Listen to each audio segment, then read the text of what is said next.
Sunny flinched as the sound of shattering mirrors filled his ears. No one else seemed to react to it, though, and a moment later, as the cracked piece of glass in Master Pierce's hand exploded into a rain of shards, the sound abruptly disappeared. The fearsome man shuddered. A voice stammered in denial, demanding to know what was happening. Sunny took a step back. Things were happening too fast, and he couldn't comprehend the situation yet.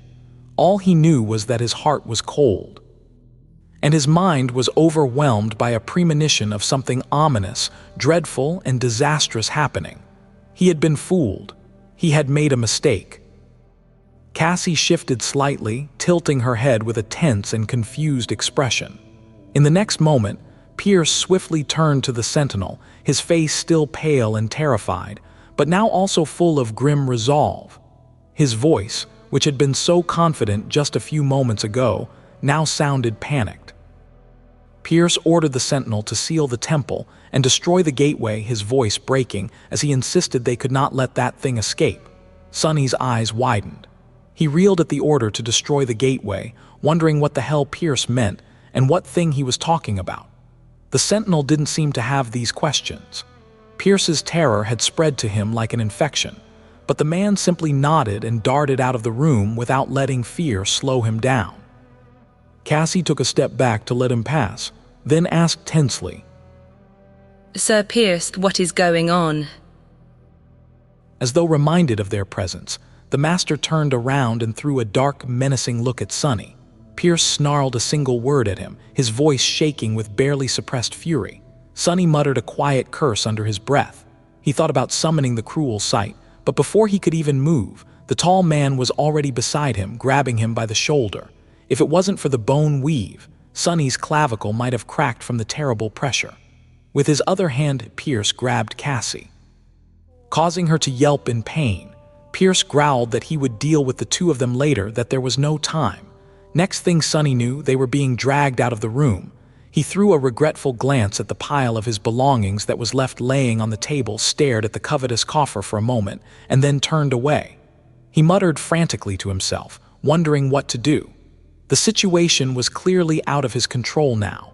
Mordret has done something, had manipulated him to do something, and now the whole citadel was on high alarm and furious with Sunny. Whatever it was that the mysterious prince had used Sunny to achieve, it was bad enough to terrify a master and justify the irrevocable destruction of a precious gateway. So, there were two questions. He wondered whether he should try to fight his way out, and whether he should also be terrified of the thing that Mordret unleashed. Or is Mordret himself that thing?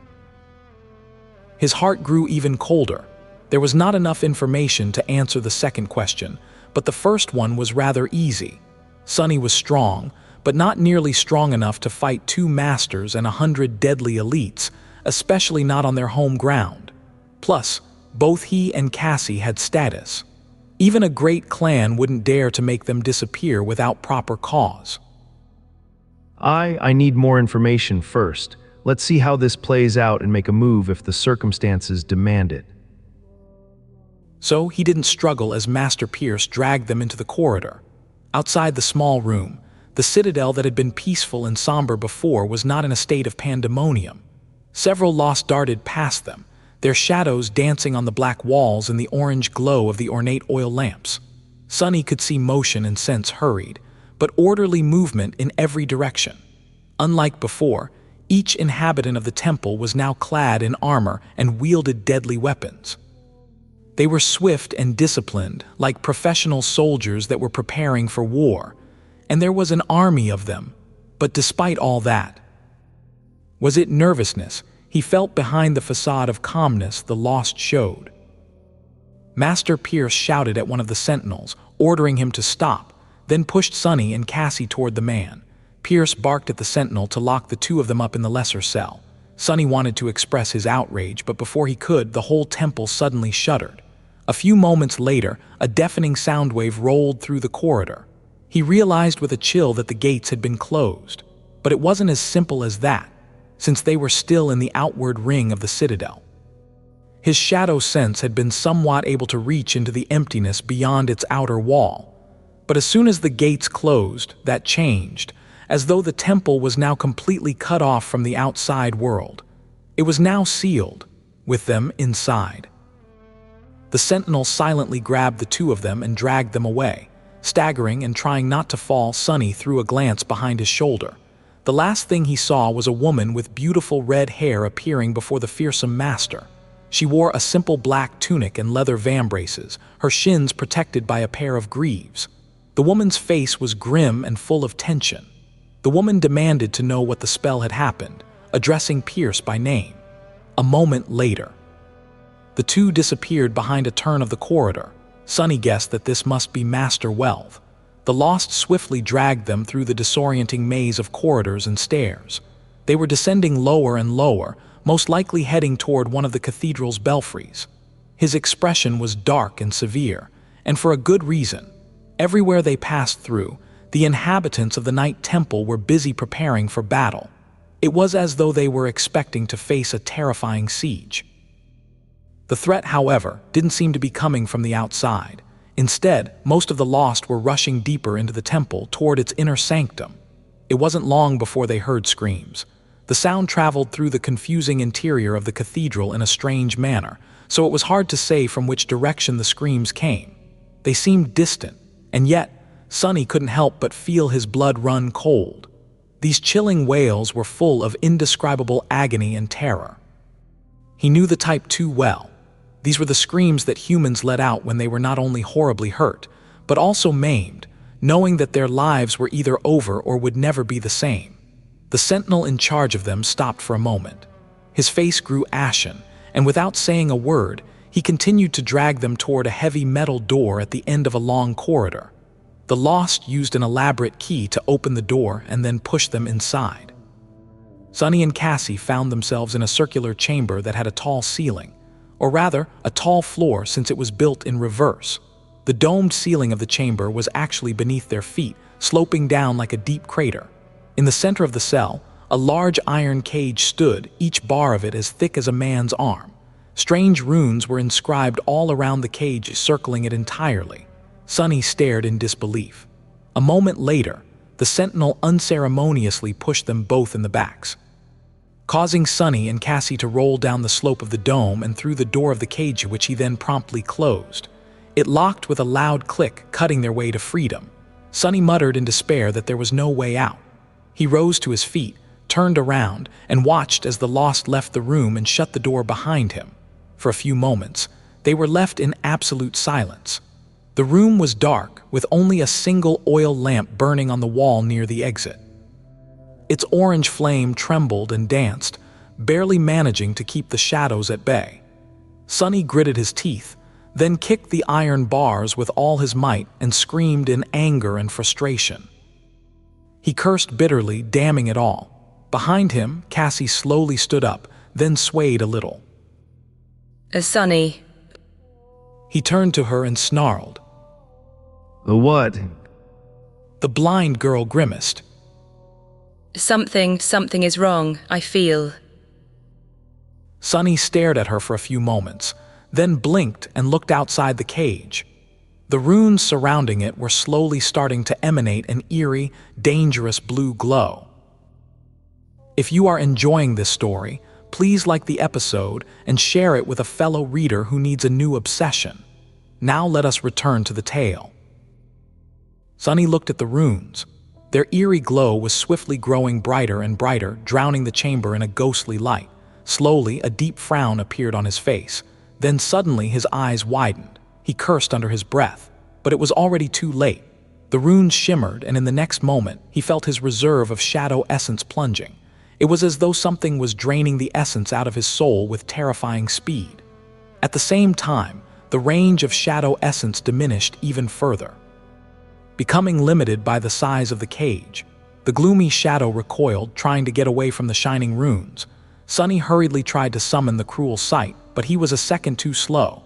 Before the spear could form itself from the sparks of light, his essence ran dry, and it disintegrated before assuming a physical form. He breathed a bitter curse of damnation. He looked helplessly at the bars of the cage and clenched his fists. This was indeed a jail cell built to contain awakened. Without shadow essence, He wouldn't be able to use Shadow Step to escape. More than that, he couldn't summon memories anymore. Manifesting them into reality demanded essence as well, even if it was a tiny amount. The same went for echoes, and even shadows. He also felt weak, and was only going to grow weaker in the coming hours. Without essence circulating through his body, Sunny's strength was vastly diminished. Whoever created this damned cage really knew what they were doing. With a resentful snarl, Sunny turned around and allowed himself to slide down to the center of the dome, where Cassie stood with a lost expression on her pale, delicate face. Raising one hand awkwardly, she tentatively moved it through the air around her and whispered, I am blind again. Sunny frowned, stared at her for a moment, and then turned away. You were always blind. Of course, he knew what Cassie meant. Without soul essence, the aspect ability that allowed her to perceive the world from several seconds in the future was gone too. It wasn't exactly sight, but something that had replaced being able to see to her. His words might have been cruel, but Sunny was not in the mood for pleasantries. Being locked in a cage, powerless to escape. That was his worst nightmare, and he had no one but himself to blame for ending up that way. Turning away from the blind girl, Sunny sat down, lowered his head, and grabbed it with both hands. He muttered a curse against Mordret. Suddenly, the cathedral shook again. Cassie remained silent for a while, then said quietly, This must have been the gateway. They really destroyed it. Sunny closed his eyes. I guess you are right. He heard her sitting down opposite him, and wondered about the black altar that was now laying somewhere in the depths of the citadel in pieces. Was the ivory knife destroyed as well? Had there even been a second knife, to begin with? Or was it just a lie Mordret had invented to lure him into the night temple? What else had he lied about? Sunny gritted his teeth, suppressing a groan. He felt scared, furious, and utterly humiliated. He had been so careful not to trust the mysterious voice after hearing it for the first time. But Mordred had been so helpful, and had provided him with so much valuable information that proved to be true. Sunny was, most likely, only alive because of the lost prince's aid. Even so, he had never lowered his guard. If there had been the smallest hint that Mordred wanted something from him, he would have suspected the worst. But the bastard was just too devious and cunning, terrifyingly so. Mordred had played him like a fiddle. He had understood perfectly just how untrusting Sunny was, and went with the lightest of approaches. Knowing that any pressure would scare his paranoid mark off, Mordred had simply mentioned the ivory knife in passing and never spoke about it again. In fact, after the hook was in, he had never spoken to Sunny again, observing silently and waiting for his prey to come to him of its own volition. Sunny shuddered. Oh gods, how much has he seen? He was willing to bet that there had never even been a need for Mordret to wait days between their conversations. All of it was just a part of an intricate web of lies and manipulation. Fool, I am such a fool. How had he allowed himself to be fooled so completely? A crazy smile suddenly appeared on Sunny's face, and he let out a stifled laugh. Wasn't the answer obvious? Truth. His downfall was the truth. Like a masterful liar, Mordred had mixed just enough of it into his lies to make them believable. So the irony. Cassie shifted slightly and asked, her voice soft and cautious. Sunny, what exactly happened back there? He let out a bitter chuckle and answered in a dark tone. Wise, don't you know everything? The blind girl didn't answer, and after some more time passed, he sighed. I'm sorry, it was me. I got us into this mess. Sunny straightened and forced himself to calm down.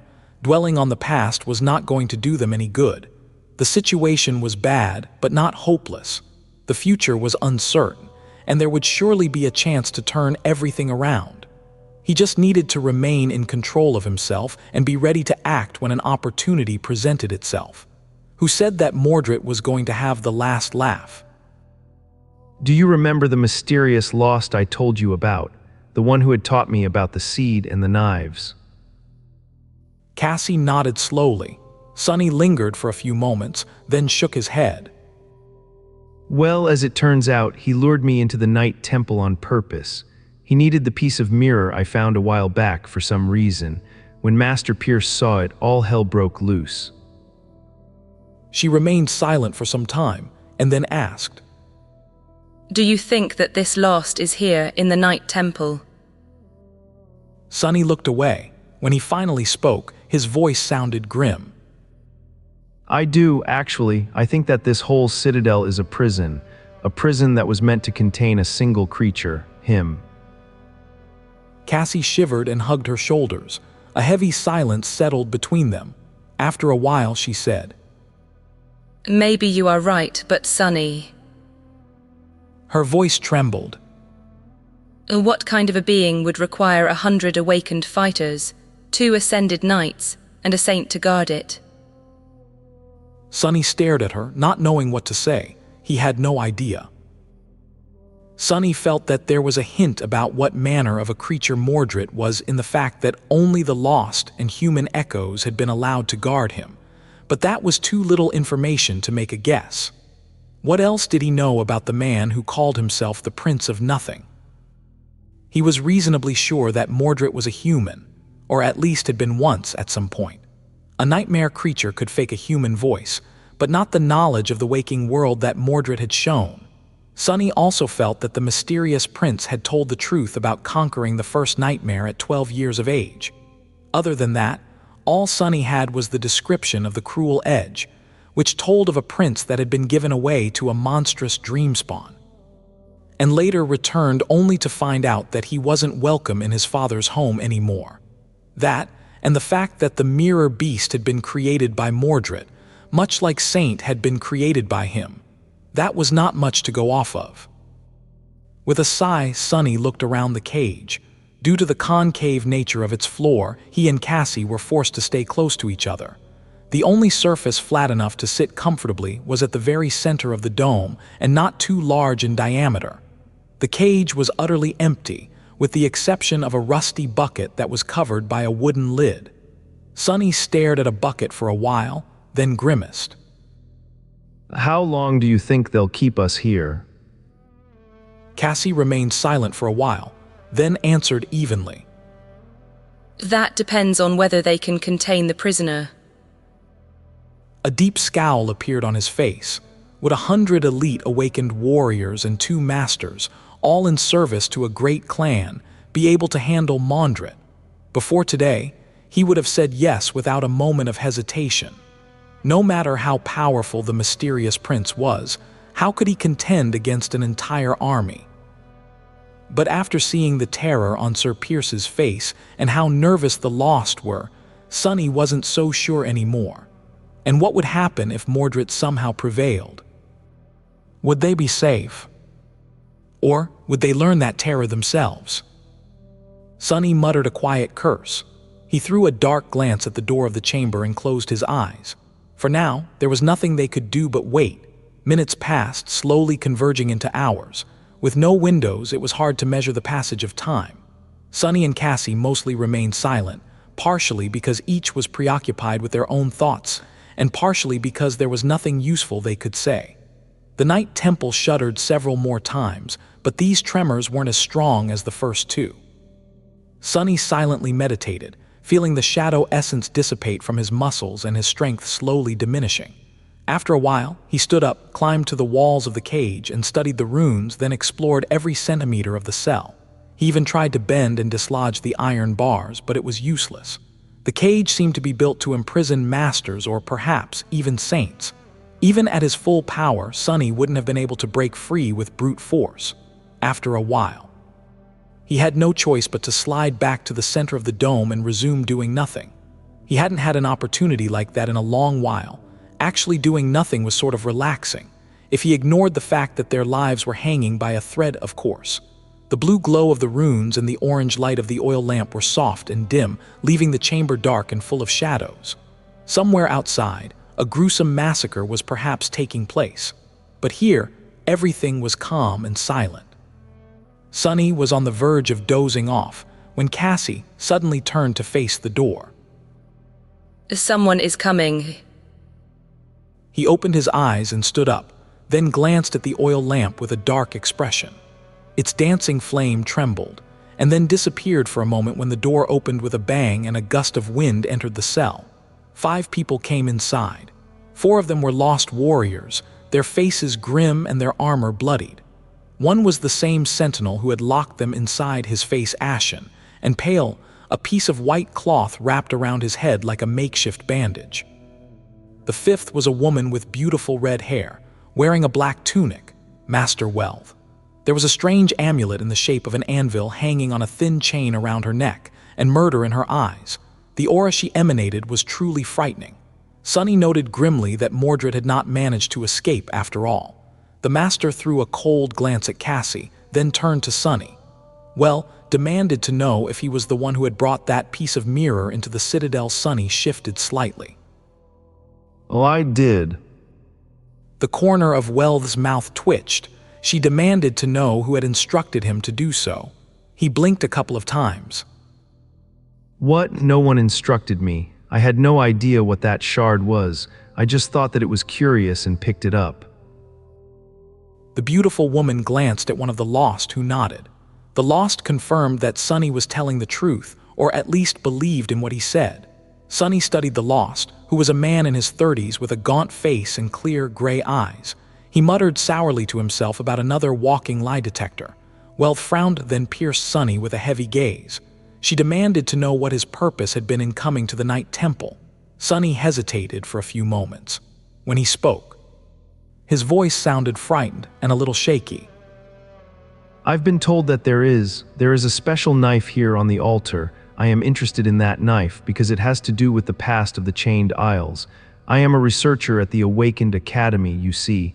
Maybe you've read my previous exploration report. It's quite famous." The master stared at him for some time, then glanced at the Lost with clear eyes and shook her head dejectedly. She muttered that all of this was because of one clueless fool.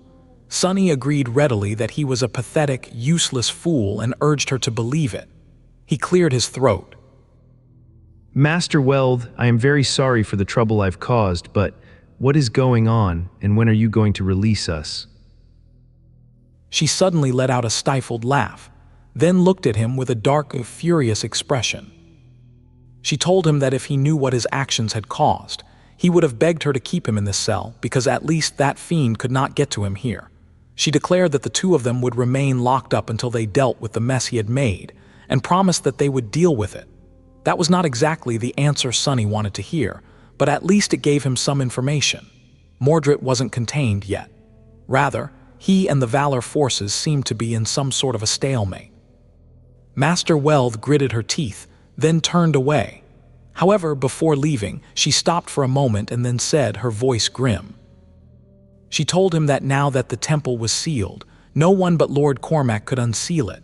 With the gateway destroyed, there was no escape, and she asked where he would even go. With that, she clenched her fists and left the chamber. The 4 Lost followed, closing the door behind them. Sunny stared at it for a while, a bleak expression on his face. He repeated to himself that no one but Lord Cormac could unseal the temple, then muttered a curse. The saint was not supposed to return until a month from now. He looked at Cassie, then at their cage, and lastly at the glowing runes.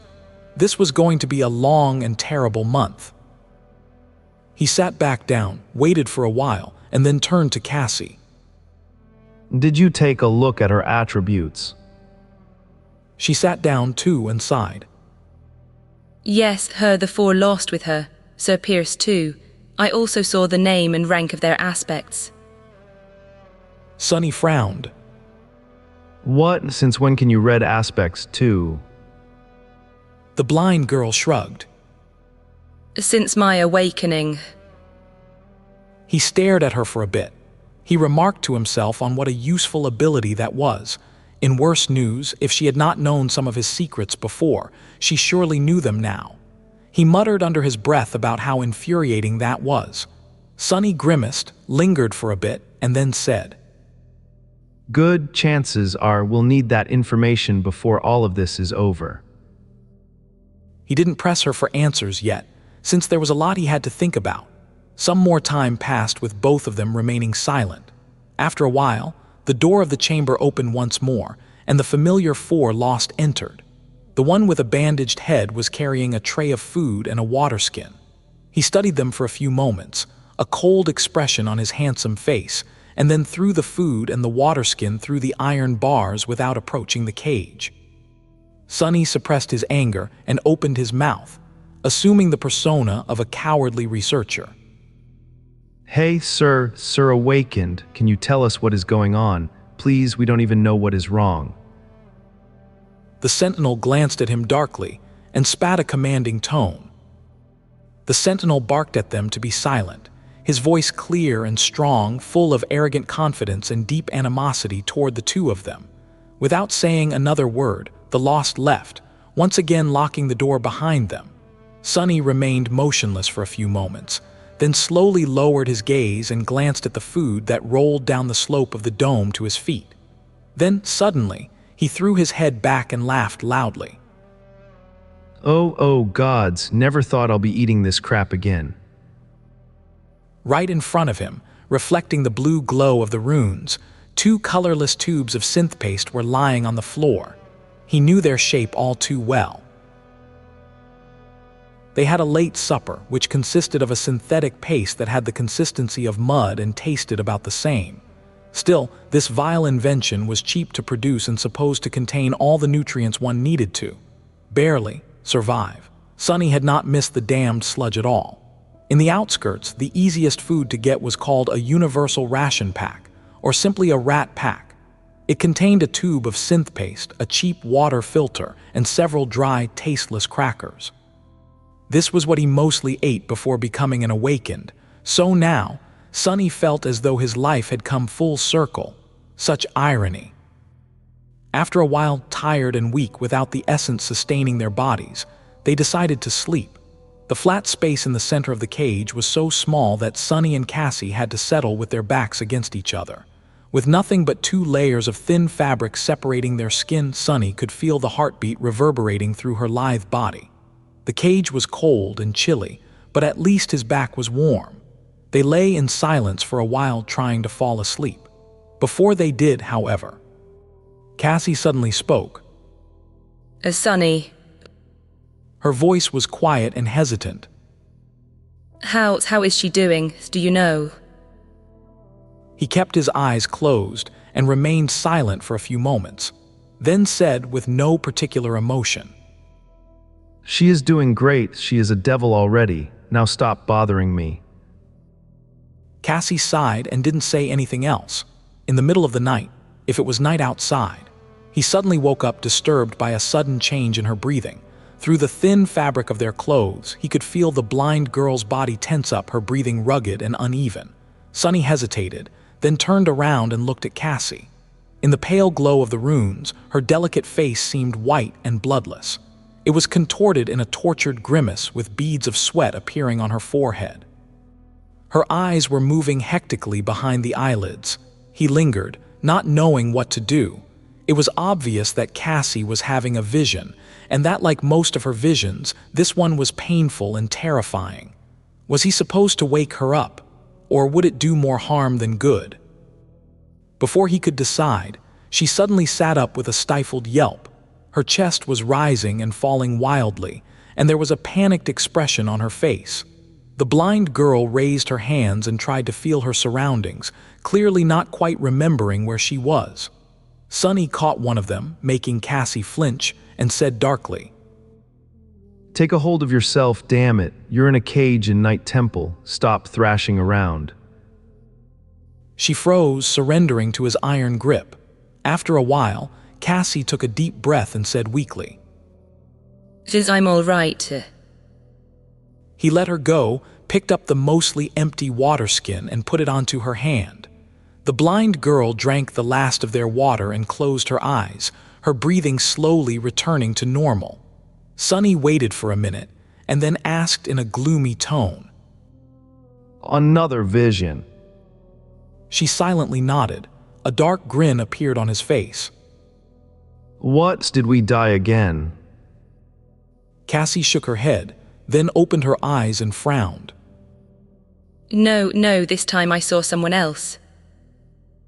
She put the water skin on the floor, hugged her knees, and spoke again, her voice still tense, but now much calmer. It was one of the lost, the man with grey eyes who advised Lady Welth. He was in front of a large crucible, throwing shards of broken mirrors into the fire. There were thousands of them, all reflecting his image. Only, at some point, one of the reflections stopped. She shivered. The lost stopped too and stared at the motionless reflection, his eyes full of utter terror. It was as though he was paralyzed by fear. He opened his mouth to scream, but no sound came out of his mouth. After that, he didn't move any more, but the reflection finally did. It raised its head and smiled. Cassie grew silent, and then added, her voice trembling. That smile filled me with so much dread that all I could think about was to run away. But I couldn't. That was when I woke up. Sunny looked at her for a while, thinking. His face was cold and grim. It wasn't hard to understand what the vision was about. Mordret's aspect was somehow tied to mirrors, after all. But what did it all mean? What were his powers exactly? He sighed and turned away. It's fine, you did well. Go back to sleep if you can. She listened to him and slowly lay down. However, Sunny could tell by her breathing that the blind girl was wide awake. He couldn't sleep too. In the morning, the door of their cell opened, and the same group of lost brought them more food. Only this time there were only 3 of them. The man with gray eyes was nowhere to be seen. The 3 lost seemed to be in a better shape than they had been the day before. Their armor was cleaned and their wounds were properly tended to. However, somehow they looked worse to wear. Their faces were paler, their movements were full of tension, and there was a strange darkness hiding in their eyes. Only the sentinel who had spoken to Sunny before was the same. If anything, his cold resolve seemed to have grown stronger, as did his silent hostility, without saying a word. He threw the tubes of scent paste into the cage, then pointed at the water skin laying on the floor near Cassie. Sunny tossed the empty water skin out, and received a new one in return. Sir, can you please tell us what is going on? Where is your 4th friend? Did something happen? The sentinel stared at him with a heavy, grim expression. When he answered, his voice was steady and even. The sentinel told him not to speak unless spoken to. With that, the lost left. The door of the cell locked with a loud click, the flame of the oil lamp trembled, and everything became silent once again. Sunny sighed. He remarked to himself on what an unfriendly fellow the sentinel was. Just like that, their imprisonment started. There were no windows in the stone chamber, so it was almost impossible to track the passage of time. Their only hint was the appearance of the 3 lost, who brought them food and water once every day, and sometimes changed the oil in the lantern. Sunny and Cassie spent the first few days in silence and tense, grim anticipation. They slept back to back, sharing the heat of their bodies to overcome the chilling cold of the prison cell, and suffered through the daytime without speaking to each other unless absolutely necessary. Both were waiting for something disastrous to happen. However, nothing did. The night temple had not shaken again. And nothing came through the heavy door to either set them free or destroy them. Neither Master Welth nor Master Pierce had visited the enchanted chamber, as well as if Sunny and Cassie were completely forgotten. The stone cell was silent and unchanging. However, they could still tell that something sinister and dire was going on outside. The evidence was in how the 3 lost that brought them food, their only connection to the rest of the world, looked and behaved, with each day. 2 of them seemed more and more frightened, while the 3rd grew increasingly cold and grim. No matter how much Sunny tried to get the sentinel to speak, the arrogant warrior refused to tell him anything, and only glared at the prisoners through the iron bars of the cage, his eyes full of ire. Their actions changed, too. If before all 3 used to look at Sunny and Cassie while delivering the food, now only the sentinel did. The other 2 stood facing the door, their weapons drawn. Sometimes. Their hands were trembling. Realizing that nothing was going to change anytime soon, Sunny had to reluctantly change his behavior. He shared everything he knew about Mordret with Cassie and learned everything she remembered about the Night Temple in return. With nothing else to do but teach each other, they went over every little detail many times over, only to end up with nothing. No new clues, no deeper understanding, not even a good guess or two. It was simply a dead end, for now. On the 7th day, the 3 lost arrived as usual. The sentinel walked forward and threw the tubes of synth paste into the cage, while the other 2 assumed defensive positions behind his back. Their eyes seemed dark and hollow. However, before Sunny could toss the empty water skin outside, a chilling scream suddenly resounded in the corridor outside the door. A long, drowning shriek echoed from the cold stones, full of torment and indescribable agony. How could a human throat produce such a sound? Lost tensed and gripped their weapons, one of them taking an involuntary step back. The sentinel snarled and pushed the man in the back. The sentinel snarled at the cowards to get a hold of themselves and remember their duty. With that, he threw the water skin to Sunny and rushed outside, a slender sword appearing in his hand from a whirlpool of dancing sparks of light. The others gritted their teeth and followed, shutting the door behind them. The flame of the oil lamp trembled. On the next day, when the door opened again, only 2 lost walked through it. One of the surviving lost looked like a walking corpse. There were no wounds on his body, but his eyes were dull and glassy. He glanced at Sunny and Cassie lifelessly, then turned around and raised his weapon, staring at the open door with tired dread. Even the arrogant sentinel seemed a bit diminished. His handsome face was still cold and resolute, but there was a slight weakness to how his shoulders were set and a slight uncertainty to his movements. He tossed the tubes of synth paste and the water inside the cage, not even waiting for Sunny to return the other 2 water skins. Sunny wanted to try to get the lost to speak to him again as usual, but then thought better of it. There was a sharp edge in the man's eyes that made the idea of pushing him even a little seem too dangerous. The 2 lost left, leaving the prisoners alone again.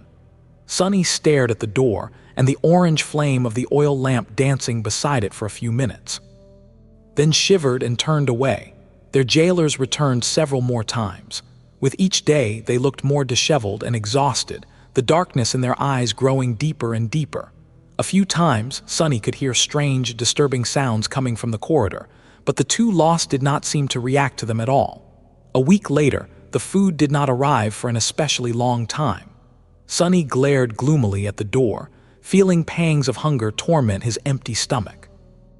1 tube of synth paste a day was not nearly enough to satiate him, so he was always hungry. Just like he had been in the past, living on the streets in the outskirts.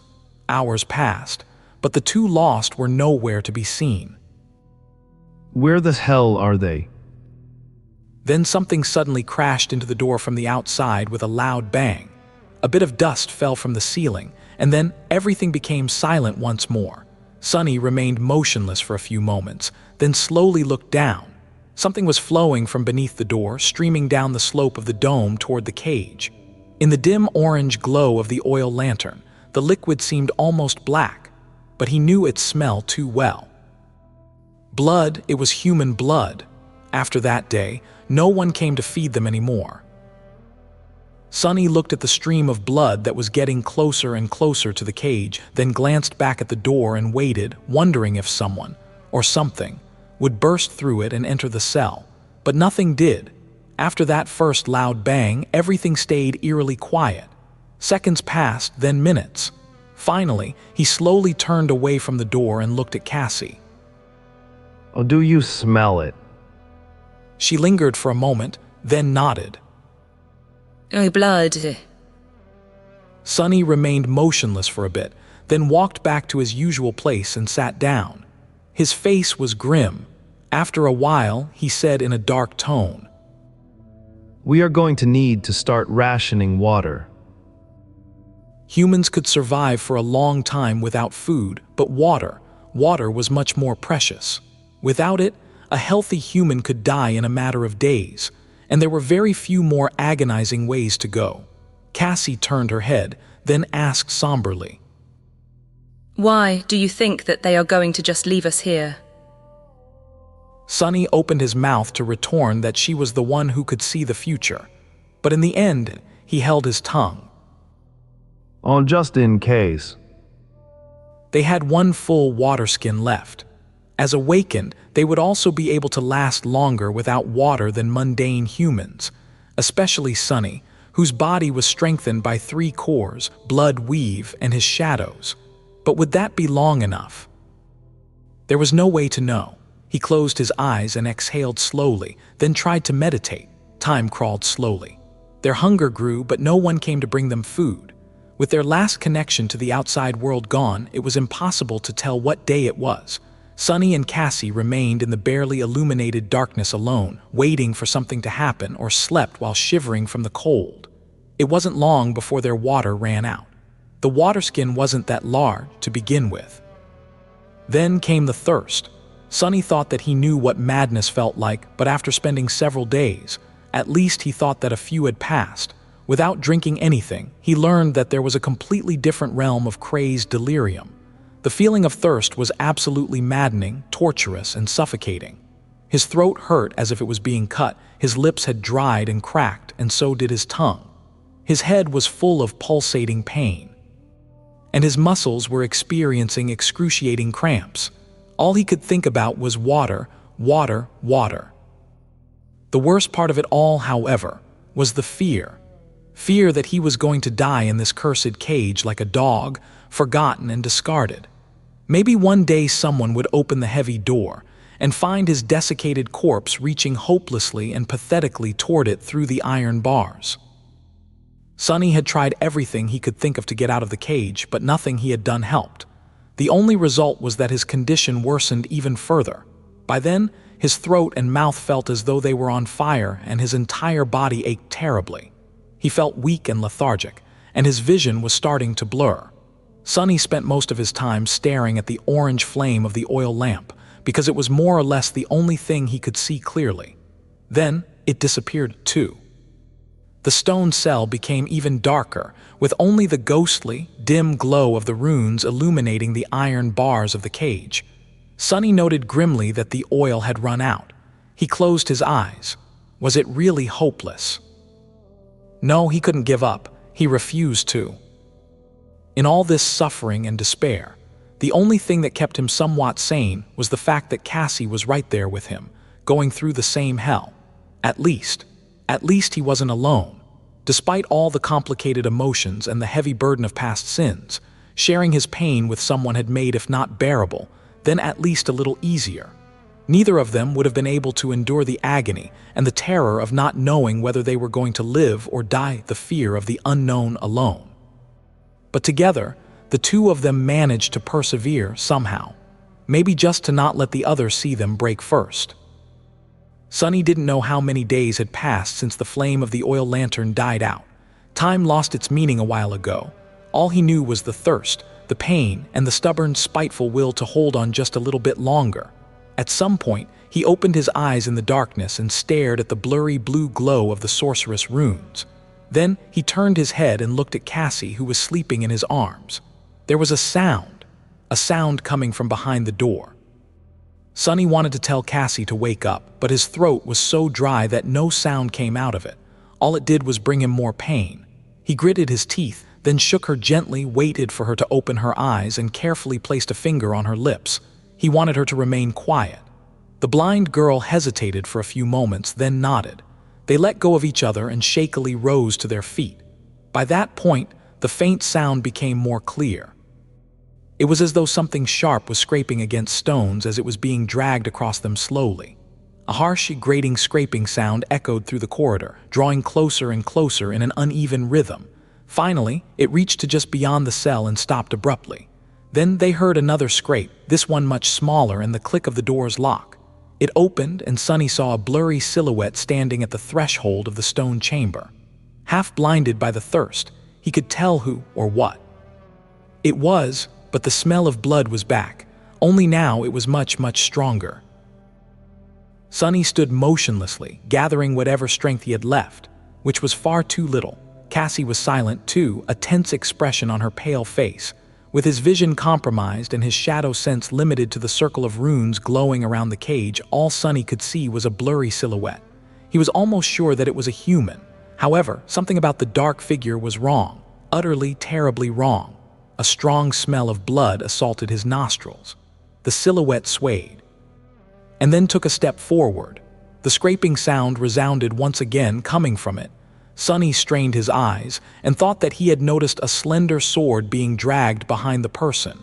A hint of recognition appeared in his clouded mind, but in the next moment, a sudden burst of creaky, gurgling laughter threw his thoughts into a spin. Sunny shivered.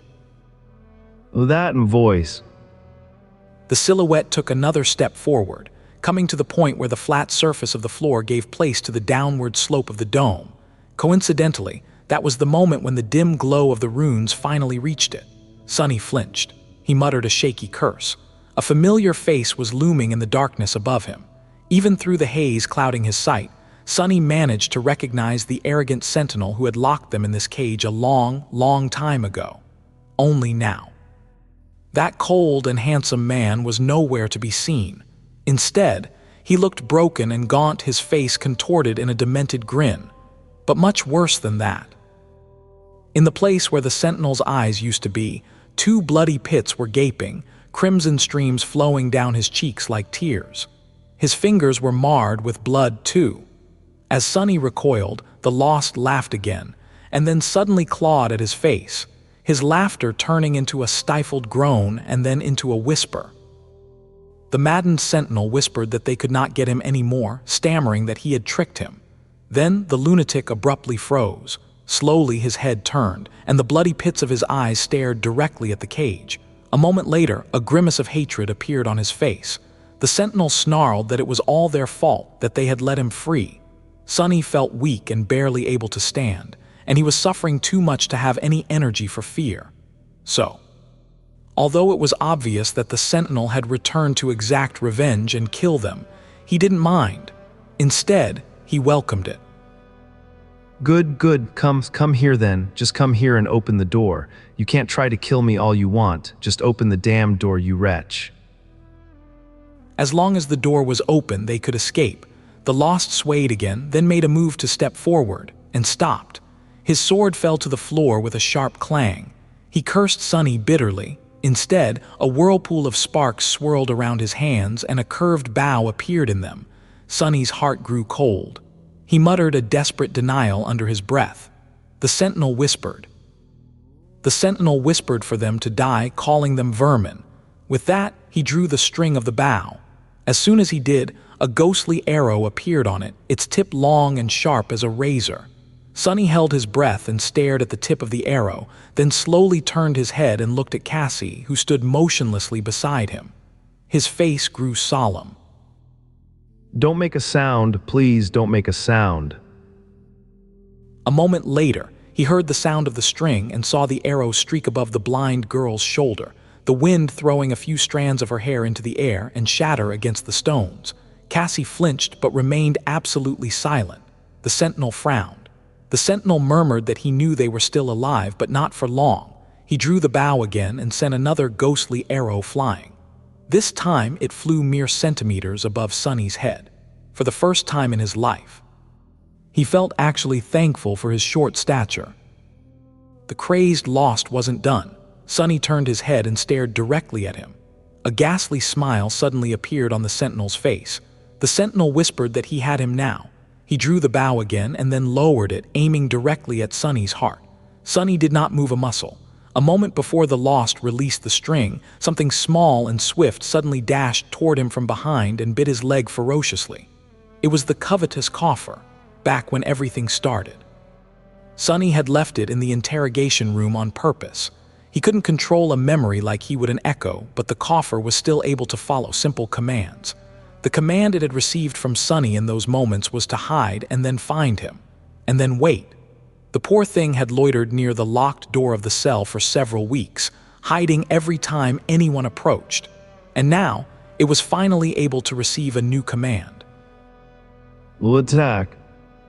The box scurried from its hiding place, reached the cell, and ran through the door on its 8 short iron legs, just in time to sink its sharp triangular teeth into the sentinel's heel.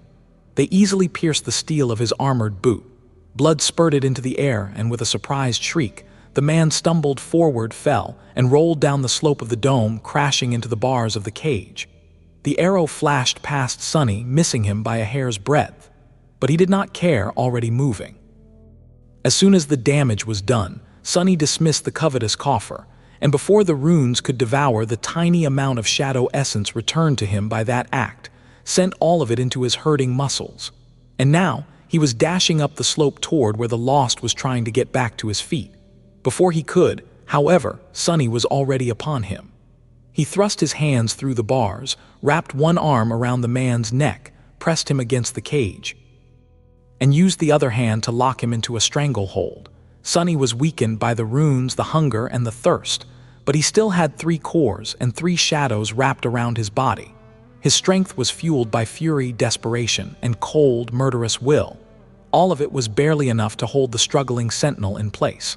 The 2 men struggled furiously, one trying to break free, the other trying to squeeze the very life out of his enemy. Sunny used everything he had, and then a bit more, strangling the Lost with all the strength he had left in his gaunt, starved body. He knew that there was not going to be another chance. He had to kill this man in order to survive. And even more important than that, he simply wanted to. So he bit his lip, feeling drops of blood flowing into his dry mouth, and pulled. After what felt like an eternity, when his vision had gone almost entirely black and his muscles were on the verge of collapsing, he felt something snap under his grip, and then the body of his enemy suddenly grew limp. The sentinel was dead. Probably. Sunny let out a shaky breath, let go of the man's corpse, and fell back, sliding down to the center of the dome. He couldn't stand up anymore. In truth, he couldn't even open his eyes, not that he would be able to see anything. The fight had taken the last of his strength. His chest rose and fell, every breath sending a wave of agony through his body. He didn't think that he could move. He thought to himself that he was done. Through the haze, Sunny heard someone walk unsteadily past him. And some time later, a loud click. Then 2 small, weak hands grabbed him by the shoulders, and Sunny felt himself being dragged across the cold stones. He didn't quite understand what was happening. However, soon his whole body shuddered, and a dark grin slowly appeared on his face. A raging, revitalizing flood of shadow essence was flowing into his 3 cores. He was free. Sunny remained motionless for a while, then took a look into his soul sea. It didn't seem lifeless and drained anymore. The 3 black suns of his cores loomed above in a perfect triangle, burning with furious dark flames, and the tranquil sea was in turmoil, replete with raging energy. He glanced at the shadow of the sentinel that had joined the silent ranks of his brethren, made a grimace, and closed his eyes. His body was still weak and on the verge of shutting down, but now, satiated with essence, it was not completely useless anymore. He concentrated, then summoned the Soul Serpent and circulated the essence through its coils, feeling strength return to his aching muscles. His lethargy receded a little. Finally, Sunny opened his eyes and turned his head to look at Cassie. The blind girl was laying on the floor beside him, just outside the circle of runes, completely spent. She must have retrieved the keys from the sentinel's corpse, unlocked the door, then dragged him out of the cage. Sunny didn't know how she had managed to carry him all the way in her terrible condition, but she had. Now Cassie was barely breathing. However, the color was slowly returning to her face. She was regenerating her soul essence too. Just the effort of turning his head made Sunny feel dizzy. He rested for a few moments, breathing heavily, then summoned Saint. The taciturn knight appeared out of his shadow, her ruby eyes burning in the darkness. He stared at her from below for a second, then gave a silent command. Close the door, guard us. The demon silently turned and walked away, her steps echoing in the silence of the stone cell. Sunny rested some more, then gritted his teeth and tried to sit up. He succeeded on the 3rd try. Water, water. He needed water. All of his being lusted for a single drop of the precious liquid. A swirl of sparks danced around his hand, and then the most glorious thing he had ever seen appeared in it. It was a dazzling, beautiful, sublime bottle made out of patterned blue glass. Sunny lingered for a few moments, then crawled closer to Cassie, held up her head, and brought the endless spring to her cracked lips. As soon as the first drops of water fell into her mouth, the blind girl opened her eyes, flinched, and then drank greedily. At some point, she raised one hand and grabbed his own, as if afraid that he would take the bottle away. Sunny observed her, his own throat spasming in pain. Finally, he wrestled his hand free and drank his own share. The cold water was, without a shadow of a doubt, the sweetest and most magnificent thing he had ever tasted. Drinking it was more euphoric than being reborn during the awakening, and much more rewarding by far. With each sip, he could feel life returning into his tortured body, as if he was rising from the dead. In these moments, he was probably the happiest he had ever been. After both of them satiated their thirst, they fell to the floor, dead tired. Sunny and Cassie were revitalized by the water, but mentally exhausted and utterly drained. It wasn't long before they fell asleep. When Sunny woke up, he felt much better.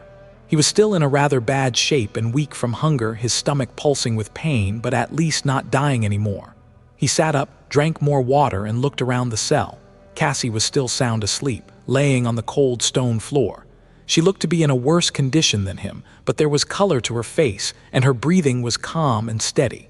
Even though the blind girl did not possess the miraculous blood weave, she was still a powerful awakened.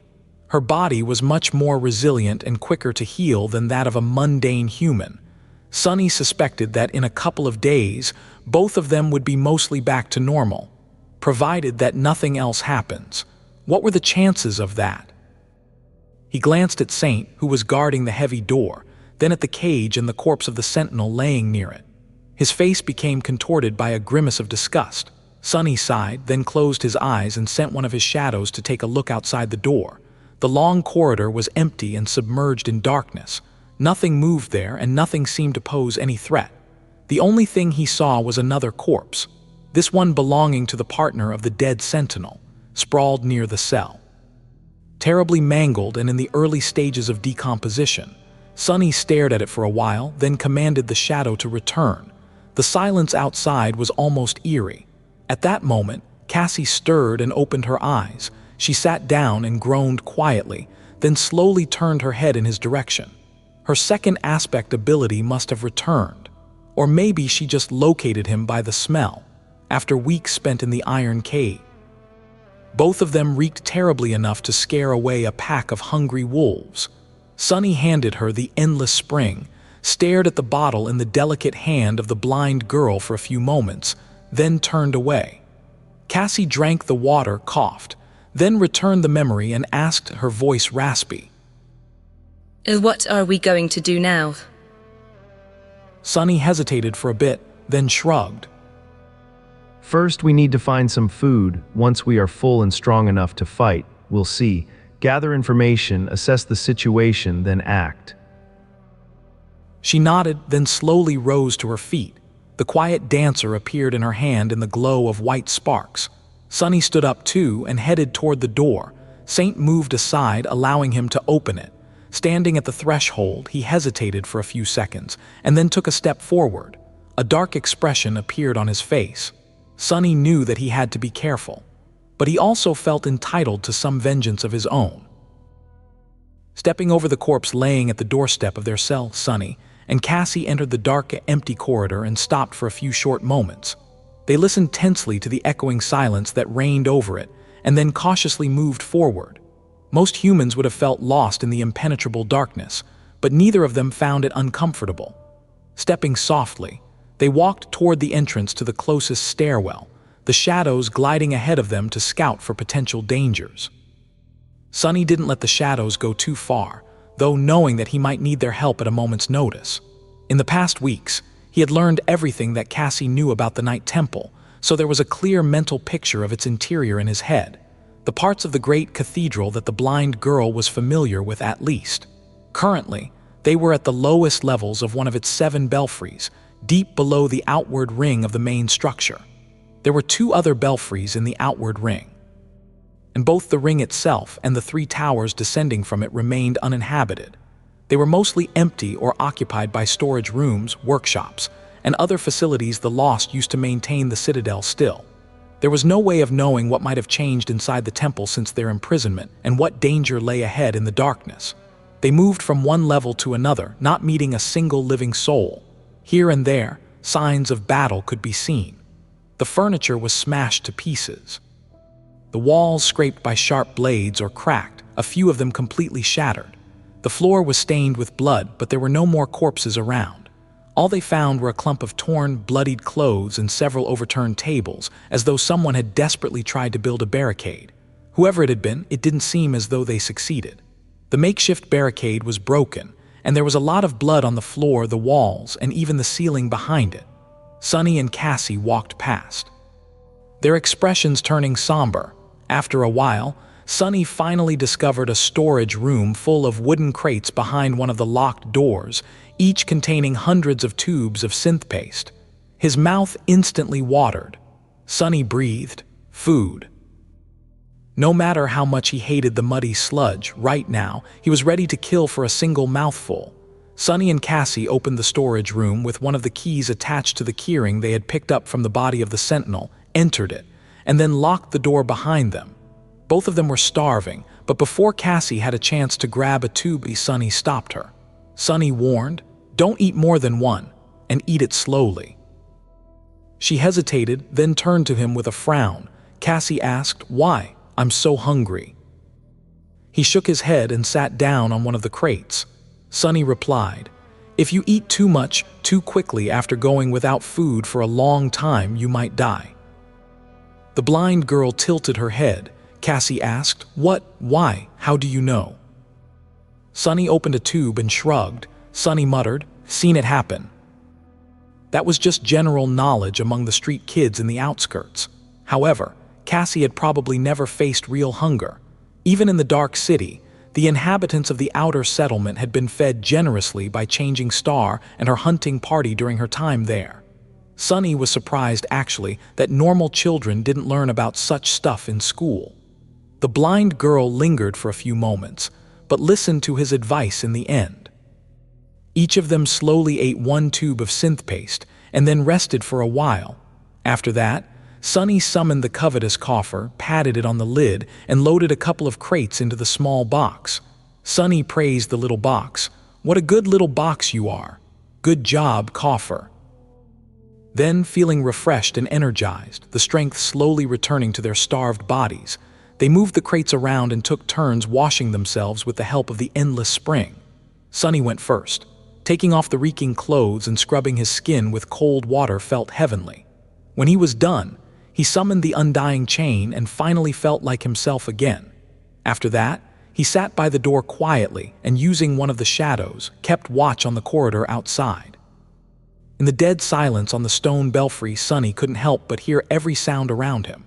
The rustle of the crude tunic against Cassie's skin as she took it off and dropped it on the ground, the murmur of the water as it flowed down her petite, supple body, and the small sighs of relief she made as the weight of several weeks of imprisonment was washed away by it. After a while she joined him, clad once again in her blue coat and polished armor. Sunny hesitated for a bit, then said, Sunny said, "Come closer." Cassie tilted her head a little, then did as he told. Sunny reached toward one of the extinguished oil lamps and then proceeded to rub her cuirass, pauldron, and other steel elements of the armor with soot. The blind girl frowned but didn't stop him. Cassie asked, "Are you trying to make it non-reflective?" He nodded. Sunny replied, "Yeah, just in case." They still didn't know what powers Mordret possessed, but whatever they were, mirrors and reflections obviously had something to do with it. The undying chain was forged out of bleak steel, but Cassie's armor was too lustrous for him to feel at ease. That was also the reason why he had not summoned the cruel sight yet. The silver blade of the enchanted spear was like a clear mirror, and he wasn't sure what might happen if he did. After Sunny was done covering up the polished steel of Cassie's armor with soot, they rested for a while, ate a little more, and left the storage room behind. It was time to ascend the belfry and return to the outward ring of the Night Temple. As soon as they stepped out of the stairwell and found themselves between the black walls of the main structure of the Night Temple again, a terrible smell assaulted their nostrils. Sunny grimaced and then covered his nose with a hand. This was the familiar, vile smell of death. Just like the belfry, the outward ring was submerged in darkness. No one had bothered to change the oil in the lamps, and there were no windows to let in the light. The corridors here were wider and their adornments richer. However, just like before, everything was silent and there was nobody around. Sunny shivered. Just where is everyone? The night temple seemed completely deserted. At first, when they had been hungry and weak, he was glad for it. But now, the absence of people was starting to make him nervous. What the hell had happened here while they were locked up? Moving slowly, the two of them cautiously headed in the direction of the gates leading to the outside. It wasn't long before Sunny noticed a trail of dried blood on the stones beneath his feet, as though someone dead or dying had been dragged across them. Coincidentally, the trail led in the same direction. Soon, the smell of death grew stronger, making it hard to breathe. Sunny and Cassie entered the hall, separating them from the gates, and froze. His face darkened. Sunny muttered, That is not good." Before the gates of the temple, a large hall stood submerged in darkness. The air was permeated with the smell of rot, and at least a dozen of eviscerated bodies lay on the cold stones, staring into nothingness with their empty eyes. Sunny had long become accustomed to such sights, so he wasn't too bothered by it. The implication, however, left him feeling cold. Sunny breathed, "Damnation." He entered the hall, both Saint and the Serpent emerging silently from his shadows. Cassie followed, gripping the hilt of the quiet dancer so hard that her fingers turned white. Sunny walked over to the nearest corpse, held his breath, and knelt beside it, studying its wounds. Then, with a grim expression, he moved over to the next one and did the same. It took him some time to check on each of the slain lost, and by the end his eyes were full of darkness. The blind girl remained silent for a few moments, then asked, her voice tense and trembling. Cassie asked, "How did they die?" He lingered for a second, then shook his head. Sunny replied, "Sword wounds." Each of the fallen sentinels was killed with one precise, fatal strike. However, most of them were terribly mutilated and covered in multiple wounds. None of them lethal, but all aimed at inflicting the maximum amount of pain. The killer, whoever it was, wanted his victims to suffer before they died. Well, Sunny was pretty sure that he knew who the killer was, Mordret, the man, or thing, that he had set free. It seemed that the Prince of Nothing had a sadistic streak about him. But that wasn't the problem. From everything that Sunny had learned before, he assumed that Mordret possessed a bizarre and powerful aspect that allowed him to deal either mind or soul damage to other living beings. That made him extremely dangerous. The prerequisite for this ability seemed to be looking the prisoner of the Night Temple in the eyes, which was good, since both Sunny and Cassie could naturally counter it. Sunny by fighting with his eyes closed, Cassie by simply being blind. However, these lost had clearly died in a ferocious and bloody melee. That meant that, on top of everything else, Mordret was a fighter of incredible skill. Skilled and powerful enough to not only kill a dozen experiences awakened with a sword, but also to play with his victims before he did. Just how was Sunny supposed to win against someone like that? He sighed, then walked past the corpses and approached the gate. Master Wealth had told them that the citadel was sealed, and no one except for Saint Cormac would be able to open it. However, Sunny had to check for himself. He wrapped all three shadows around his body and tried to push open the gates, but to no avail. The heavy doors didn't budge even when Saint joined him. None of the keys their jailers had carried were of any use too. There wasn't even a keyhole to insert them. Sunny looked beneath the surface of the gates, hoping to see the same type of primitive weave he had seen in the door of the ebony tower. But there was none. Sunny cursed. Curse it. He gave the gates a good kick, then turned around and walked back to Cassie in frustration. Sunny conceded, "I guess we aren't getting out of here until the Saint arrives." Which would happen in a week at the earliest. Would they even be able to survive that long? The blind girl frowned, then asked with uncertainty. Cassie asked, "Where to then?" Sunny thought for a few seconds. Since they were already stuck in this damned place, why not try and accomplish the task they had come here to complete in the first place? Sunny ventured, Let's go check on the gateway. Perhaps the ivory knife was still there, somewhere. Leaving the scene of the cruel massacre behind, the two of them headed deeper into the stone bowels of the Night Temple. It took them a long time to cross the outward ring and enter the central temple. The distance itself was not that considerable, but the bizarre interior of the cathedral was disorienting and sprawling, resembling a vast, convoluted maze of black stone. They also had to remain cautious and move slowly so as to not walk into an ambush. The darkness, silence, and eerie emptiness of the deserted citadel were slowly stretching their already tense nerves. Both Sunny and Cassie had not recovered from their ordeal completely, so they had to stop and rest a couple of times, drinking water and eating small amounts of synth paste. They also encountered more morbid remnants of the struggle that had been going on inside the Night Temple while they were slowly dying inside the cage. Rotting corpses of the lost, signs of bloodshed and destruction, as well as things that were too strange and vile to be explained by any kind of sane logic. It was as though they were traveling through the workshop of a mad butcher. With each minute that passed, Sunny grew more and more grim. For the first time since this whole disaster started, he actually began to question the moral implications of what his actions had led to. Even if he had been an unwilling accomplice, Mordret only managed to escape because of him. Had Sunny accidentally released an unspeakable evil upon the world? He wasn't sure how to feel about that. On one hand, he didn't really care about the world, but on the other hand, Sunny didn't like to leave behind a mess without cleaning it up. It was just basic decency. A bit conflicted, he sent the shadow ahead and made sure that everything was fine, and finally led Cassie into the grand hall of the Night Temple. This place was both magnificent and uncanny. It was vast and full of darkness, reminding him of his home in the Dark City. The only difference was that this tenebrous cathedral was built upside down. Far above them, the ceiling was flat and stretched into the distance. The floor, on the contrary, arched downward like a giant bowl with load-bearing stone seams protruding from it like bridges and roads. The hall was silent and somber, and absolutely empty. In its center, there was a wide stone platform. It was covered in rubble, large pieces of black obsidian laying in piles where the black altar had once stood. Sunny muttered, "They really destroyed it." Sunny stared at the shattered altar, still not quite believing that the gateway was really obliterated. What madness was this? They lingered for a few moments and then descended toward the platform. There, Sunny spent some time sifting through the rubble, hoping to find the ivory knife, but it was nowhere to be found.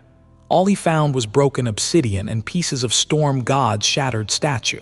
Either the knife had never been there to begin with, or Mordred had gotten to it first. Sunny cursed, "Curse it." Sunny turned the head of the statue, looked beneath it, and then stood up, staring into the empty eyes of the dead goddess with dark fury. Sunny snarled, "Damned liar! A prince of lies, that's who he is." As he was boiling with rage, Cassie suddenly took a step forward and touched him on the shoulder. Then she pointed toward the other end of the grand hall and whispered. Cassie whispered, "I hear footsteps. Someone is coming." Sunny stared into the darkness, his hand itching to summon a weapon. His eyes gleamed dangerously. Sunny breathed, "Let them come." Sunny was tired of the silence, the emptiness, and the quiet dread. The fear of the unknown had been pressing heavily onto his heart, and for a short moment, he wanted for this burdensome uncertainty to end no matter how violent and dangerous the resulting confrontation would be. But then, he had to grit his teeth and remind himself that giving in to anger and frustration was a sure way to die. Without knowing the scale of the threat, he had to remain calm and keep a cool head. His hand, already outstretched to summon a weapon, hovered in the air for a couple of moments and then relaxed. Sunny sent one of his shadows forward and soon saw human figures emerging from one of the passages, some of them limping, the others carrying stretchers with those of their brethren who were too heavily wounded to walk. The lost. They were the remaining guardians of the Night Temple. In front of them, a woman in a black tunic was walking, her red hair dirty and damp with sweat. There was a grim, dark expression on her face, so there are survivors after all.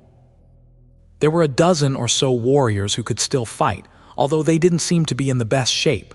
Several were carrying lanterns and torches, the orange flames pushing the darkness reigning in the great hall back. They were still too far away to notice Sunny and Cassie, but he had no doubt that they would be discovered soon. Sunny muttered, "What to do? What to do? Wait or hide?" A moment later, the decision was made for him. As Sunny watched, one of the lost suddenly approached Master Wealth and whispered something to her, then pointed directly at the shadow that was observing them from the darkness. Sunny cursed, "Crap."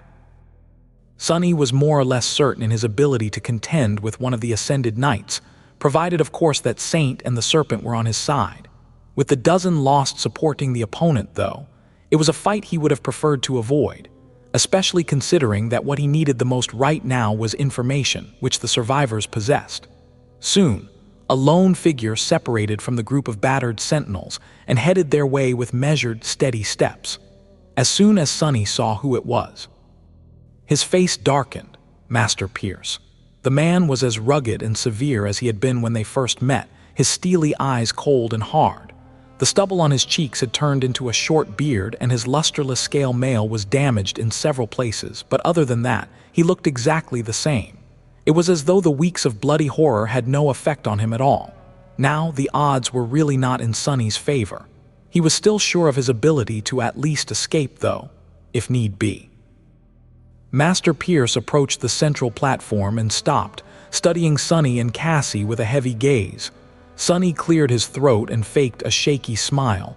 Sunny called, "Sir Pierce, thank the gods. We weren't sure that anyone was left alive." To his left, Cassie suddenly tensed. Knowing that she must have sensed something happening in the next few seconds, Sunny prepared for the worst. However, noting that the blind girl remained motionless, he didn't do anything rash as well. Master Pierce spoke, his voice dark and heavy. Pierce said, "Well, well, what do we have here?" In the next moment, a vast whirlwind of white sparks surrounded the platform. Sunny cursed inwardly and watched as 10 human figures appeared from the sparks surrounding them. In an instant, the number of their potential enemies almost doubled. These humans, though, he had to suppress a shiver. Their empty eyes, their empty shadows. No, they weren't humans at all. Instead, 10 echoes were staring at him with lifeless expressions, each radiating an eerie, deeply disturbing and threatening aura. Pierce stared at them coldly. Pierce observed, "I see that the two of you are still alive." Sunny looked around, feverishly thinking about how to turn the situation around. Sunny ventured, "Oh, about that." Before he could say anything, he noticed that Cassie turned her head slightly and glanced somewhere behind him, a small frown appearing on her face. Just like that, he knew that someone was there, which was strange, considering that Sunny was always aware of what was behind his back thanks to the shadows, and couldn't see or sense anything right now. The blind girl was proven right, though, in the next moment. When something cold touched his neck and a vaguely familiar raspy voice spoke into his ear, the female sentinel hissed, "Don't move." Sunny froze. That voice, the female sentinel that was guarding the gates on the day we arrived. Why can't I see her or sense her shadow? The answer was rather obvious. The woman must have been able to don some form of invisibility thanks to her aspect. That was one nasty ability. He pretended to tremble. Sunny blurted, "Yes, yes, I am not moving." For a couple of moments, no one spoke. Then Cassie turned her face toward the fearsome master and said, Cassie said, "Sir Pierce, I would appreciate it if you could give us shelter and explain what is happening. We barely escaped the cage you put us in alive, and being met with such hostility is not how we imagined finding fellow humans again." He stared at her for a bit, then grinned. Pierce retorted, "Give you shelter? That is a good joke. Give me one reason to not kill you both instead." Cassie frowned but did not show any fear. Instead, she remained silent for a few seconds and then said in a calm and even voice. Cassie replied, "You can try. You will certainly succeed. But not without paying a cost. Awakened sunless and I might not be ascended, but we did not receive our designations for nothing. How many of your men and echoes will we take to hell with us?" She paused for a moment and then Cassie added, "How many can you spare?" Master Pierce opened his mouth, wishing to say something, but was cut off by Weld, who had approached from behind. The second ascended spoke in a tired voice. Weld said, "Enough. We can't spare anyone or anything. I know this and you do too, Pierce. These two are strong. They will be of use. We will take them with us." He grimaced, then spat. Pierce spat. "What if that thing is hiding in one of them?" Lady Weld glanced at Sunny and Cassie and shook her head. Weld replied, "They have been locked in the lesser cell for weeks. Between all of us, these two are the least likely to have been taken. Besides, we have just destroyed his previous vessel. There are no mirrors in the Great Hall, so—" She sighed heavily, then addressed Cassie. Weld said, "Come, it is not safe here. We must return to the inner sanctum as fast as possible." Pierce gritted his teeth, then snarled and dismissed the echoes. At the same time, Sunny felt the cold blade move away from his neck. In the next moment, the familiar sentinel appeared from the thin air beside him, holding a sharp dagger in her hand. She smiled and winked at him. The female sentinel remarked, "Lucky you. Well, maybe next time." With that, the woman headed toward the group of the lost and beckoned for them to follow. Sunny briefly glanced at Cassie, sighed, and started walking. He wasn't too happy about how things had turned out, and knew that their conflict with the forces of Valor was not over. But for now, at least, there seemed to be a shaky truce between them, which gave him an opportunity to get some answers. The lost entered the inner sanctum of the Night Temple, its very heart, and bolted the heavy doors behind them. As soon as they did, a field of glowing runes flashed for a moment on the dark wooden surface, and then disappeared without a trace. Sunny glanced at the door with a frown, but didn't say anything.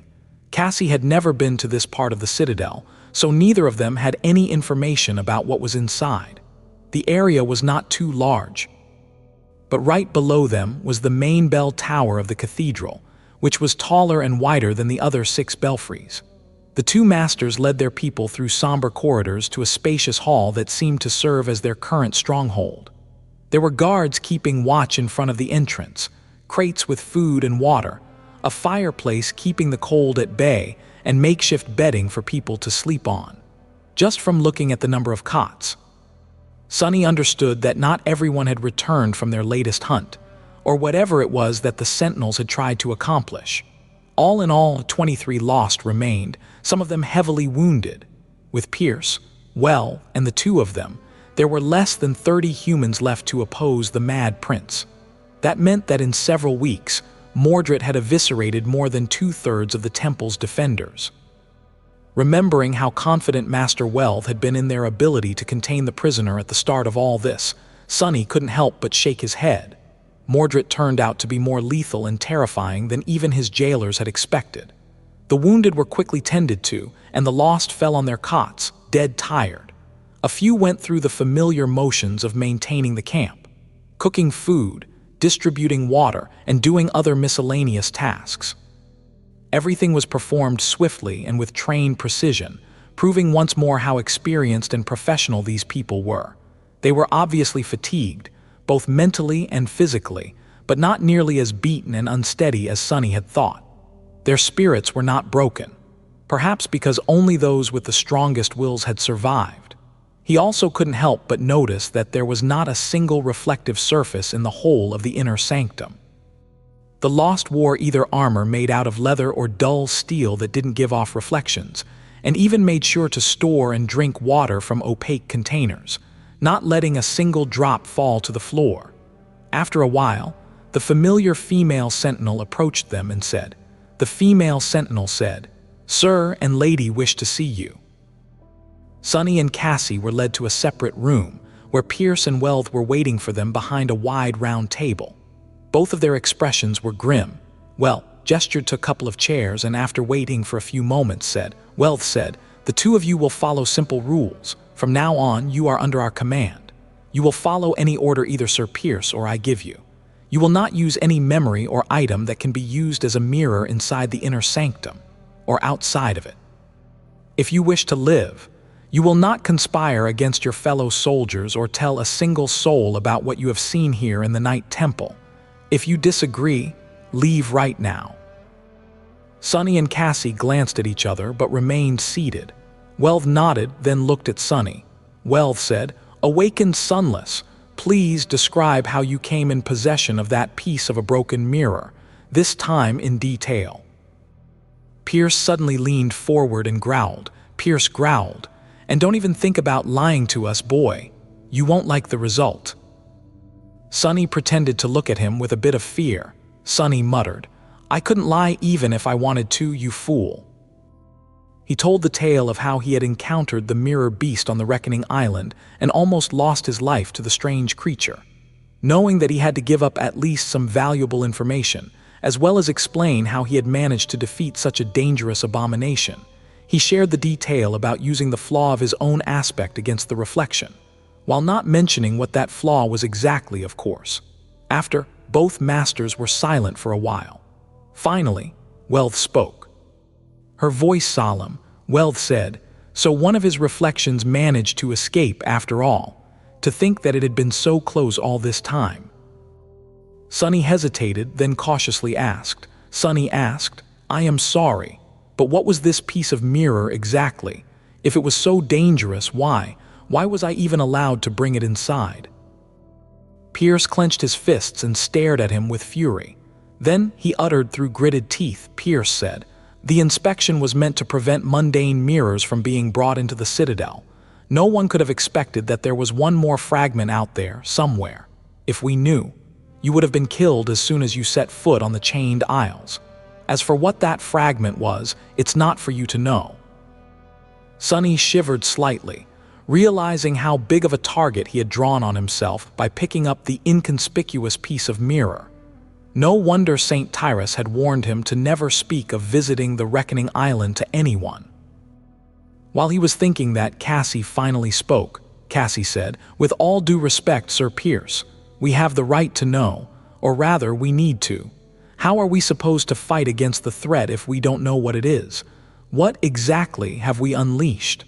What kind of a creature is capable of causing so much death and destruction?" The master opened his mouth to spat a cold response, but Welth spoke first, her voice calm. Welth said, "She is right, Pierce. They need to know if they are to be useful." She sighed, then looked away and remained silent for a while. Then Welth grimaced, rubbed her face, and said, her voice somber and grave. Welth said, "The creature that you have unleashed, that monster, is Mordret of Valor, the Prince of War." After that statement, the room was silent for a while.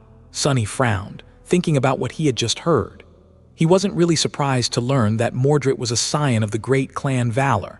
He had already known that there was some connection there. He had also considered that one possible explanation for Mordret's strange insistence on calling himself a prince was a blood relation to one of the sovereign. Now, it was more or less clear that Anvil of Valor was the mysterious prince's father. What made Sunny frown, however, was that Welth called Mordret the Prince of War. Was that an indication that Clan Valor had inherited the lineage of War God, just like the Immortal Flame clan inherited that of Sun God? If so, what lineages did the other two great clans possess? And where did it leave him, who was supposed to become the inheritor of Shadow God, but ended up stuck with a forbidden lineage of an elusive demon instead? Meanwhile, Cassie spoke, her voice slightly surprised. Cassie breathed, "Of Valor." Master Welth sighed again, then nodded. Welth said, "Yes, Prince Mordret is the eldest son of Saint Anvil, one of the patriarchs of our great clan. As a young child, he was given as a hostage to a powerful ally to keep peace and ensure prosperity for all. No harm was meant to come to him, and it didn't, or so we thought. Years later, the prince was returned to us as a valiant awakened, to our joy and relief." Pierce's face darkened and he looked away. Welth lingered for a few moments and then continued. Welth continued, but our joy was short-lived. Soon it became apparent that the boy had grown up to be disturbed. He was cruel, uncaring, and had certain impulses that couldn't be controlled. The more powerful he became, the less human he seemed. And he was powerful, incredibly so. More powerful than any awakened was supposed to be. She looked down, then grimaced. Wealth said, "In the end, Prince Mordret left the clan and, breaking the command of the elders, sought out a seed of nightmare to become a master, knowing that he was too dangerous to be allowed to ascend, or even to walk freely in the waking world. It was with a heavy heart that a decision was made to eliminate him. Monster or not, he was our responsibility after all." Sunny rubbed his temples. There was a lot of new information in what they were told, provided it was true, of course, which he wasn't sure that it was. Had Mordret really been given away as a hostage? Was he really disturbed and dangerous? Maybe he was and maybe he wasn't, or had not been, at least. Whatever the case, Sunny had no doubt that it had no bearing on Anvil's decision to get rid of his firstborn son. The key phrases in all the noble-sounding words Wealth had spoken were too powerful and couldn't be controlled. Mordred had probably been forbidden from challenging the second nightmare for that very reason. That was why he had come to the Chained Isles alone, seeking a seed that had not been discovered, and thus couldn't be guarded by the forces of the sovereigns, which eventually led to his downfall. One thing, however, didn't make a lot of sense. Sunny glanced at the masters and then asked doubtfully. Sunny asked, "If that Mordret was so dangerous, why didn't you just kill him? Why go to all this trouble and imprison him instead?" After a short pause, it was Pierce who answered, his voice grim. Pierce said, "Do you think we haven't tried? His physical body was destroyed, his spirit body too, but that still didn't kill him. No matter what we attempted, that thing simply refused to die. Many of my comrades did in the process, however. In the end, we could only bind him, and even that was only possible with the help of the saints." Sunny stared at the fearsome master, dumbfounded. Sunny asked, "Both his physical and spirit body destroyed, and yet he still exists. How is that even possible?" He opened his mouth, then closed it, then opened it again. Sunny asked, "What is his aspect exactly?" Pierce and Wealth glanced at each other. In the end, the woman spoke. Wealth said, "It has to do with mirrors, reflections, and souls. Prince Mordred is able to travel through mirrors and control the reflections. His second ability, though, is much more terrifying. If one looks at him through any form of a mirror, their soul will be devoured and their body will become his. By taking a vessel, the prince inherits their memories, echoes, and even their aspect, but also their flaw, similar to the being you have encountered on the Reckoning Island, which was one of his creations." She fell silent for a few moments and absent-mindedly touched the amulet in the shape of an anvil hanging around her neck. Wealth said, "Pierce and I are immune to his powers. The rest of our soldiers, though, are not so fortunate. He had been taking one after another, using their bodies to kill the rest. The latest vessel of his was especially dangerous, since it possessed an aspect that allowed him to create puppets out of the dead bodies of our brothers and sisters. We managed to destroy the vessel, but the prince himself got away. Just like before, we weren't able to use the binding and imprison him again." Sunny tilted his head a little. Now, finally, a lot of things had become clear. Why Mordred had been imprisoned, why the Night Temple was closed off to strangers, and why only the Echoes and the Lost were allowed to guard the prisoner. The former did not possess souls and couldn't be taken, while the latter could not return to the waking world even if the prince somehow escaped and took them as a vessel. Back in the waking world, catching him would be all but impossible. Suddenly, Sunny shivered. Noticing his expression, Pierce grinned darkly. Pierce said, "I see you finally understand. Yes.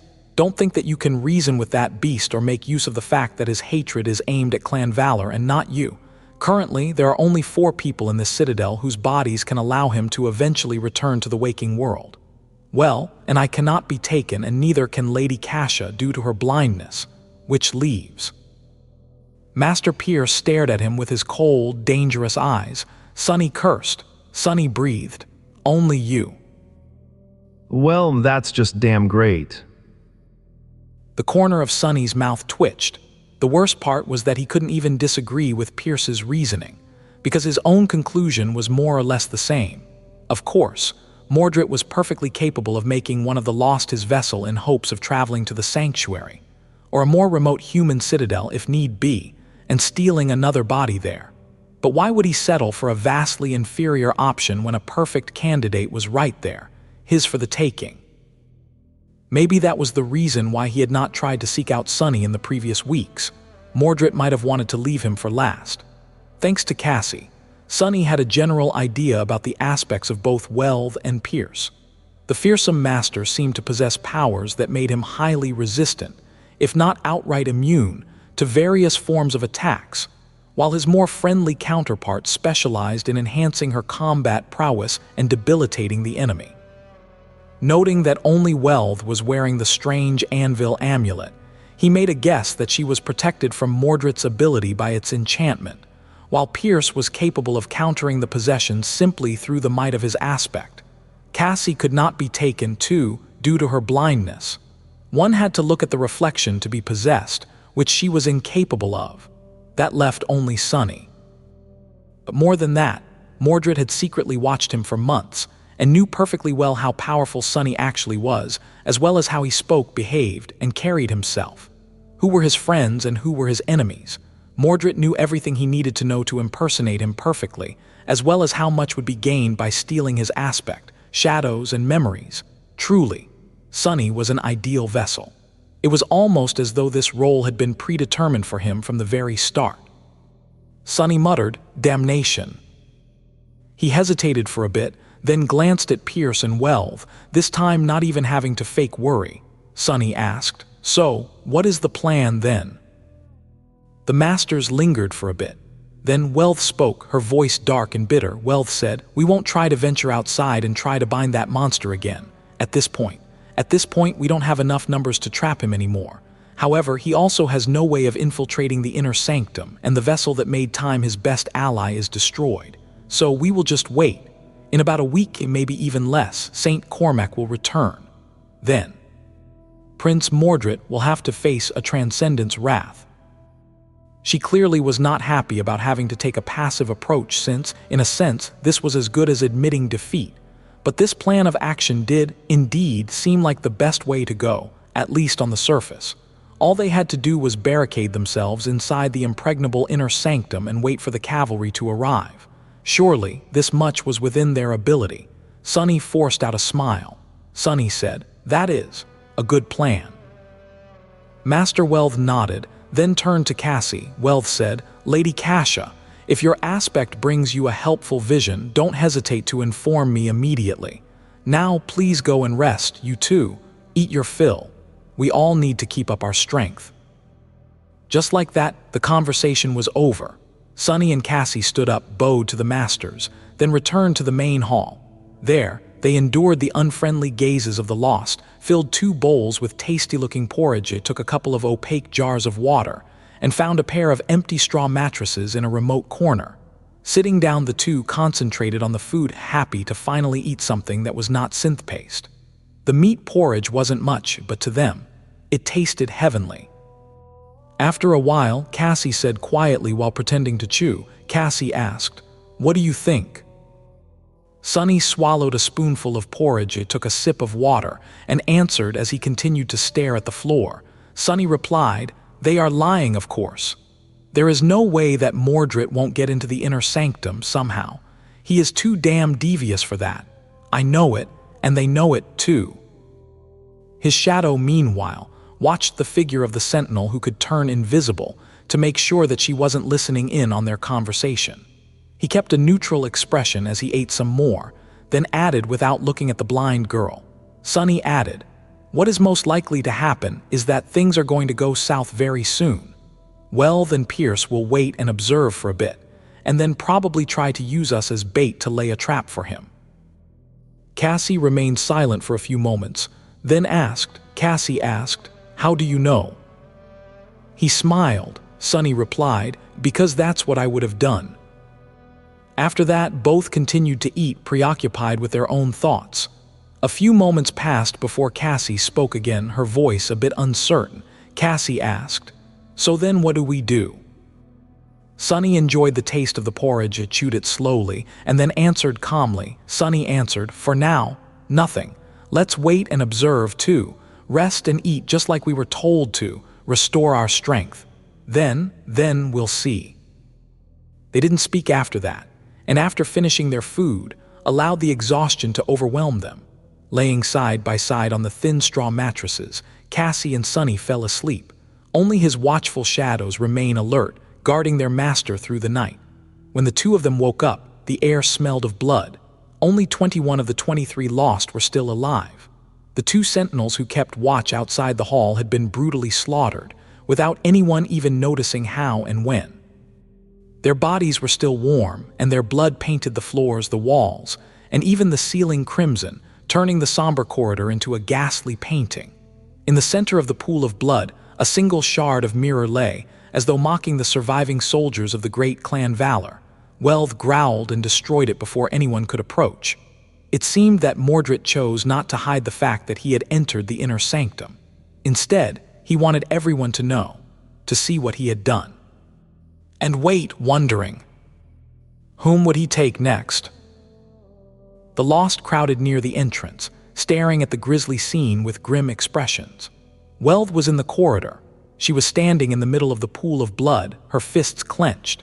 Sunny wasn't clear on who had discovered the bodies, since he only woke up due to the noise of everyone rushing to the door and the shine of the sparks of light as they summoned their weapons. He remained at the back of the crowd, using one of the shadows to study the corpses and another to observe the surviving sentinels. There was a thoughtful expression on his face. Sunny mused, "I wonder."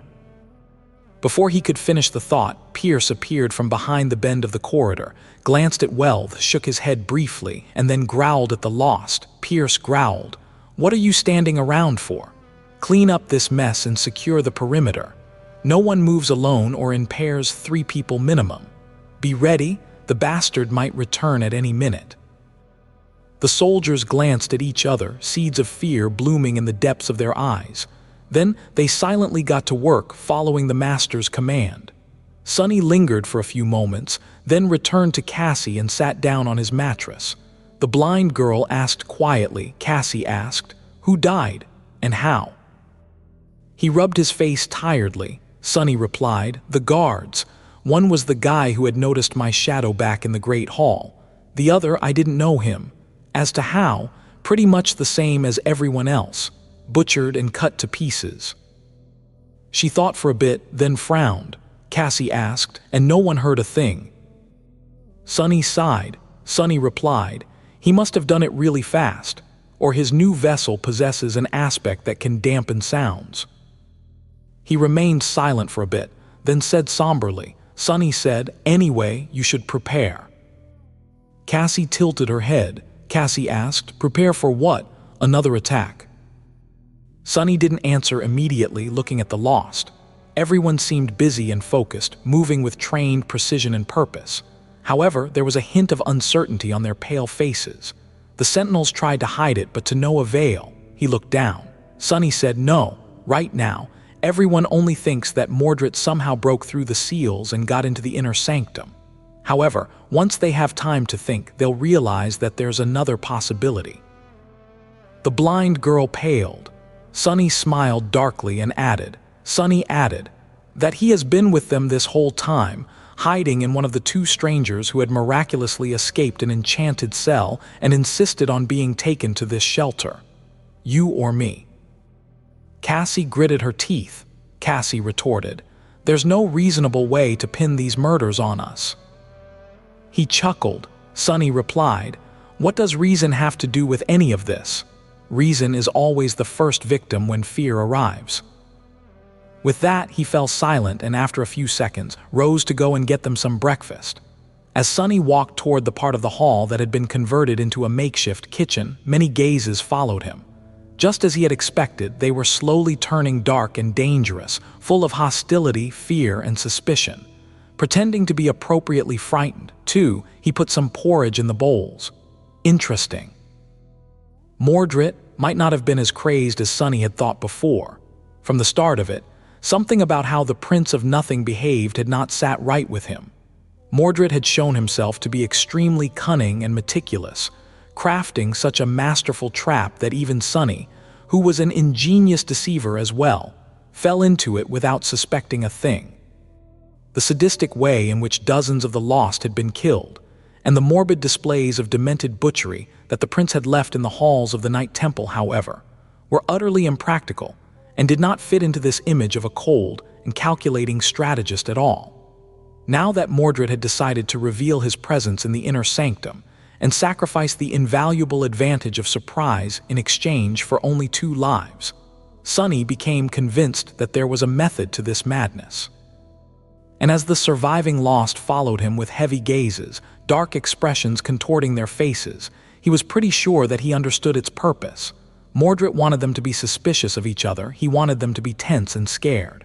He wanted their spirits to break. Why? To make their souls weak and their willpower shaken, of course, which suggested that his ability to devour souls was not absolute and required the victim to be, what? To be defeated, to surrender, or simply to be weaker than his. What a bastard! Sunny returned to Cassie and gave her a bowl of porridge, then frowned. Honestly, he wasn't sure who was scarier.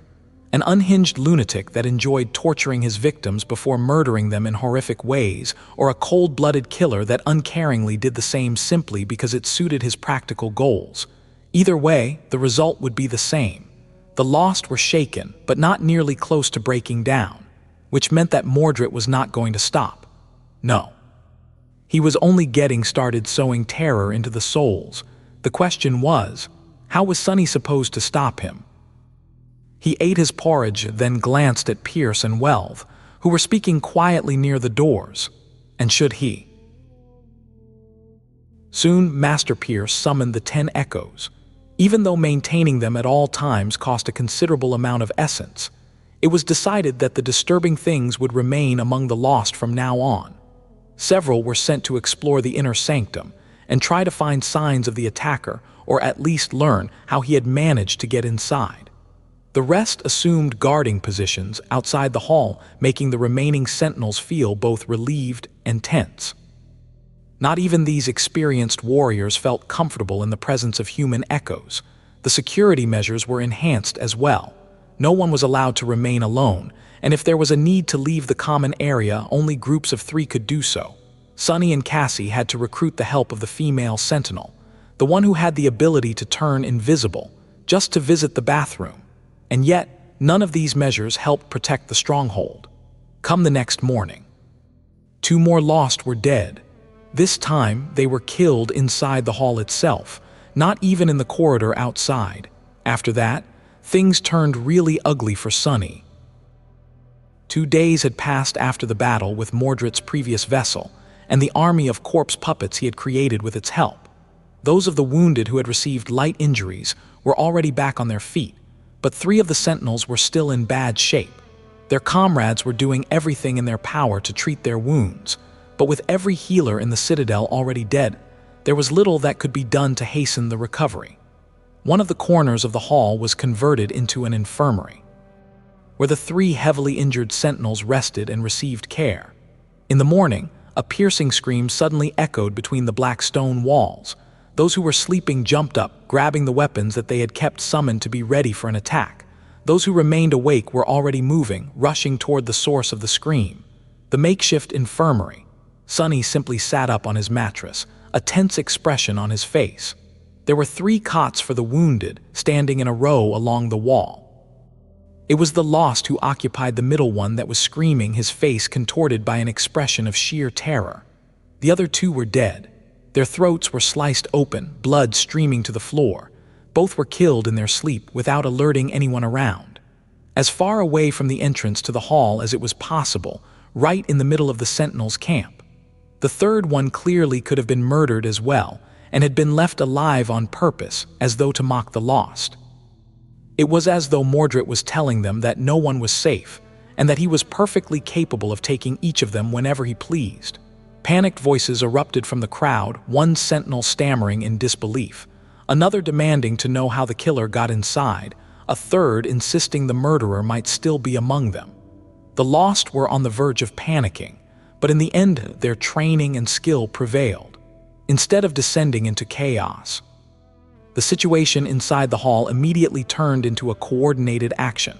Even before Pierce and Welv arrived, The sentinels were already moving to stand in a defensive formation, weapons drawn and ready for battle. The two masters appeared mere seconds after the scream. They quickly assessed the situation and joined their soldiers, half of the echoes moving closer, half barring the doors. For a few moments, there was a tense silence in the stronghold of the Valor forces. The surviving sentinels waited tensely by the infirmary, while 5 empty-eyed echoes blocked the exit.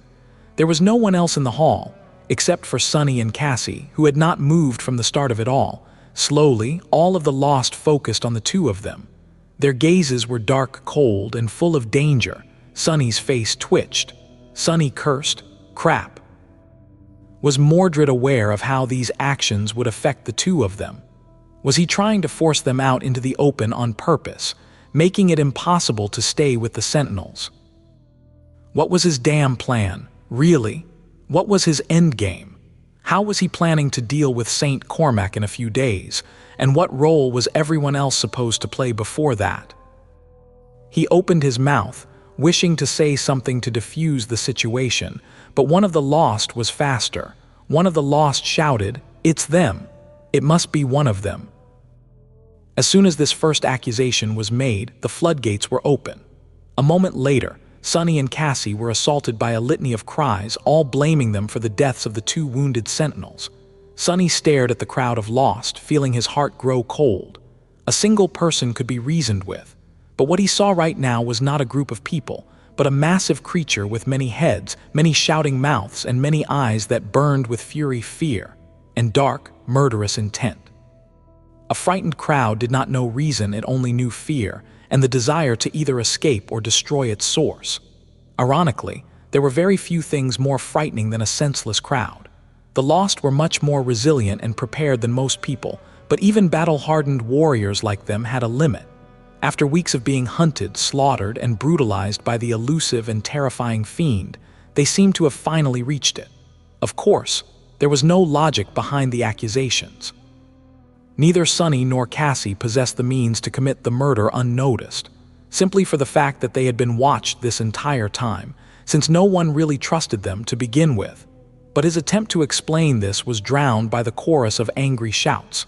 Sunny noticed Pierce and Welv exchanging a quick look, their faces calm but somber. At least these two had managed to keep a cool head. But would that change anything? His heartbeat slowed. Sunny mentally took in the entirety of the hall, the echoes standing guard near the doors, the 2 masters, the formation of the lost, the dead sentinels laying on the blood-soaked cots. Would he be able to fight his way out of this place? And what would happen next? The forces of Valor would surely pursue him and Cassie. It was at this moment that a sudden realization hit him. Sunny hesitated for a moment, then slowly rose to his feet. His hand hovered in the air as though ready to summon a weapon. That action was enough to cause a chain effect among the lost. One of them suddenly lunged forward, throwing a javelin at Sunny. Another drew his bow, an arrow already knocked on the string. Nothing came of it, however. Almost instantly, Pierce growled, his voice easily suppressing the shouts. Pierce growled, "Stop, you wretched bastards! Who ordered you to attack? Anyone who moves, I'll kill myself." At the same time, Welv turned into a blur and appeared in front of Sunny, catching the javelin before it could get anywhere near him. She looked at the weapon with a scowl, then threw it on the floor. The echoes standing in front of the sentinel formation suddenly turned, facing the lost. Their empty eyes stared at the frightened warriors, no emotion in them. Just like that, the 2 masters tamed the wild beast of the human crowd. No matter how far gone the sentinels were, there were still remnants of discipline etched deep into their bones. More than that, the easiest way to defeat fear was with a different, much greater fear. Under the unnerving gaze of the echoes, the accusing shouts abruptly stopped. The lost hesitated, then hesitantly lowered their weapons. However, their burning gazes were still focused on Sunny and Cassie, their thirst for violence temporarily leashed but not quenched. Welv lingered for a moment, then looked at them over her shoulder. Welv said, "You better come with me. It is not safe for the 2 of you to remain with the others. Don't worry, though, we'll keep you safe." Sunny pretended to shiver, glanced at the crowd of the lost, and nodded. Sunny said, "Sure, "Yeah, no problem." Inwardly, though, he was grinning. Sunny muttered, "Keep us safe, what a bunch of crap." Sunny and Cassie were led deeper into the inner sanctum. They passed the room with the round table where the two masters had first interrogated them, then the personal quarters of the ascended knights, and were finally led to a small room with a single door. Welv let them inside and remained at the threshold. She was quiet for a few moments and then Welv said, "Wait for a bit. I will bring you food and water later. This will be your lodgings from now on, so get comfortable." With that, she closed the door and left. Sunny smiled darkly. He didn't hear the click of the lock, but the implication was clear. The small room was much more comfortable than the iron cage, but it served the same purpose. Once again, they were in a prison cell. However, Sunny knew that this time they won't be staying in it long. Several days passed with nothing disastrous happening. Sunny and Cassie spent them inside the small room, eating the food Welv or one of the echoes brought them and restoring their strength. Even though they were constantly watched, both remained calm and somewhat relaxed. Outside, things weren't as peaceful. Of course, Mordret had not killed again. Doing so would have only compromised his efforts to frame Sunny for the murders. However, the air was so full of tension that one could almost cut it with a knife. With every day of nothing happening, the already frayed nerves of the lost drew tauter and tauter. Fear, unease, and anxious anticipation built and built, mixing under the pressure of uncertainty into dark, viscous, and volatile dread. Sometimes, doing nothing produced the best result. Mordret knew when to push and when to pull too well, with nothing to do but wait for an inevitable attack and nowhere to release the tension. The Lost spent a lot of time staring at the closed doors that led to the quarters where Sunny and Cassie were kept, their face growing darker with each day. Something had to give. At this point, even Pierce and Welv didn't seem confident in their ability to keep these soldiers under control and battle-ready. The two masters spent the time making their own plans. Sunny didn't know what these plans were, since he didn't dare to send one of his shadows to spy on the formidable Knights of Valor. He had a pretty good guess, though. On one of these days, he noticed that the Lost seemed especially restless. Pierce and Welv were behaving a bit strangely as well. Sunny frowned, then walked to the door, picked up a tray of food that had been delivered by an echo a few hours earlier, then brought it over and handed one of the bowls to Cassie. He told her to eat well today. The blind girl gave him a short nod. To an outsider, this exchange would not have looked like anything. But the two of them knew each other very well, no matter how complicated this relationship was. Sunny had let Cassie know everything he needed to convey, and she had signaled that his message was received. Not saying anything else, they concentrated on the food. Although the night temple was sealed and cut off from the outside world, it seemed as though the temperature inside had dropped by a lot in the last few days. The cathedral was chilly before, but now, the cold felt intrusive and ever-present. Beyond the black walls of the citadel, November was in full swing. It was at least 1 week past the date when Sunny and Cassie were supposed to rendezvous with the rest of the cohort on the shipwreck island, in case Valor denied them access to the gateway. Sunny wondered how Effie and Kai were doing right now. Were they worried or waiting patiently, not knowing that everything had gone horribly wrong? There was no way to know. He sighed and looked at Cassie. The blind girl was sitting silently, staring into nothingness. They were close enough for him to see the reflection of his pale face in her beautiful blue eyes. Sunny smirked and muttered that he didn't look half bad. He had looked terrible after crawling out of the iron cage, but by now his appearance was more or less back to normal. He felt much better too. Whatever fate had in store for him, he was ready. A few hours later, the door of their small room opened, and Welv appeared outside. The master looked at them somberly and said in an even voice that the situation had changed a bit, and that it was no longer safe for the two of them to remain here. She told them to come, that they had to move them to a different location. Sunny stared at her for a few moments, then asked cautiously whether everything was all right. She lingered, then answered succinctly that it would be. Wow's not ominous at all. Without much choice, Sunny and Cassie stood up and followed the red-haired master. They were led into the main hall of the fortified encampment and through it, feeling the Lost follow them with dark gazes. At some point, several echoes appeared to their right and left, as though to protect them should anything happen, or to prevent them from escaping, depending on how one was inclined to look at it. The small procession left the stronghold of the Valor forces and entered the corridors of the inner sanctum. They walked through the maze of them and entered a spiral staircase.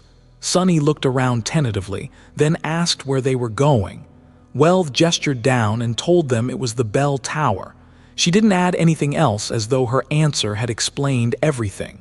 Sunny scowled but didn't press the issue. What was the point? Staircase was long and winding, circling the entire tower many times. With each revolution, the spiral became narrower. From time to time, they saw closed doors to their left, but never to their right. Finally, after a while, they reached the end of the stairs and waited as Welv opened a heavy gate blocking the path forward. Sunny and Cassie found themselves at the very bottom of the main bell tower of the Night Temple. Somewhere below them, a massive bell was swaying gently on an ancient iron chain. The tip of the seventh belfry was narrow, encompassing only a circular corridor and one central chamber. Currently, they were looking at its door. The door was slightly opened. Welv stopped, then looked at Sunny and gestured forward, telling him to come inside. Sunny threw a glance at her, then at the echoes surrounding him. He hesitated for a few moments, then sighed, swung the door open, and stepped into the chamber. He found himself in a room built of cold stone. It was dark and full of deafening silence, arranged in the shape of a heptagon. Its 7 corners were drowning in shadows, and at each of its 7 walls, a large mirror frame stood. However, the frames were empty. The mirrors they had once housed were long shattered and gone. Sunny stared at them for a moment and remarked that at least it was now clear where those thousands of mirror shards had come from. That discrepancy had been tormenting him for a while, in a prison where no mirrors were allowed. Where had Mordret found all those shards? Where had the piles of broken mirrors that Cassie saw in her vision appeared from? Now he had an answer. Satisfied, Sunny lowered his gaze and looked at the figures waiting for him inside the dark chamber. Pierce was standing in its center, surrounded by the rest of the echoes. His eyes were cold and heavy. The fearsome master grimaced, then said, his voice low and threatening, that whatever Sunny thought of doing, he would advise against it. At the same time, the door of the chamber closed with a deafening bang. The echoes that had escorted them here were already inside, behind Sunny. Welv was there, too. She was holding a blade to Cassie's throat. Her expression was dark and calm. Sunny lingered for a couple of seconds, then slowly raised his hands with his palms open and muttered a string of curses, grumbling about how very unexpected it all was and what a surprise. Sunny froze, trying not to move a muscle. His face grew pale and solemn. He stammered, asking what was going on, addressing Master Welv. The woman stared at his back, the blade of a slender saber pressed against Cassie's throat. She remained silent, as though unwilling to answer.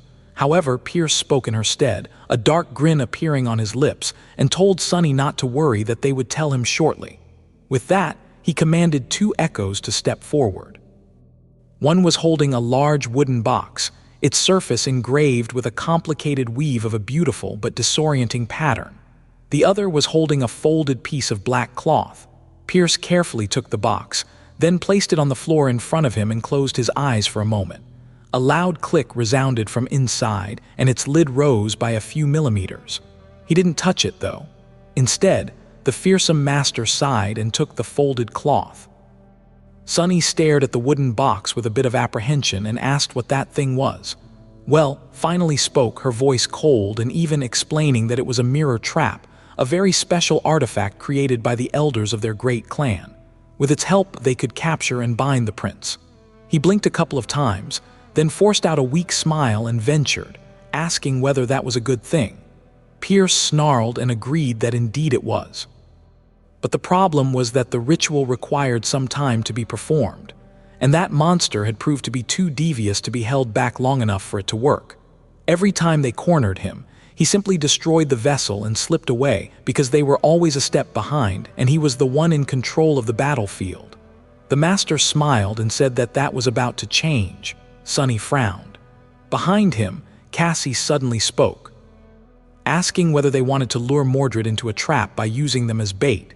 Welv shook her head and corrected her, saying it was not Cassie, Song of the Fallen, but just her companion. He was the one Prince Mordred wanted, after all. The other knight chuckled and remarked that Sunny was the one who had caused all this, so wasn't it only fair that he would be the one to end it? Pierce took a step forward and looked down at Sunny. He said he didn't know why the bastard had chosen Sunny as the final vessel, but from his actions, it was obvious that he was fixated on taking his body above all others.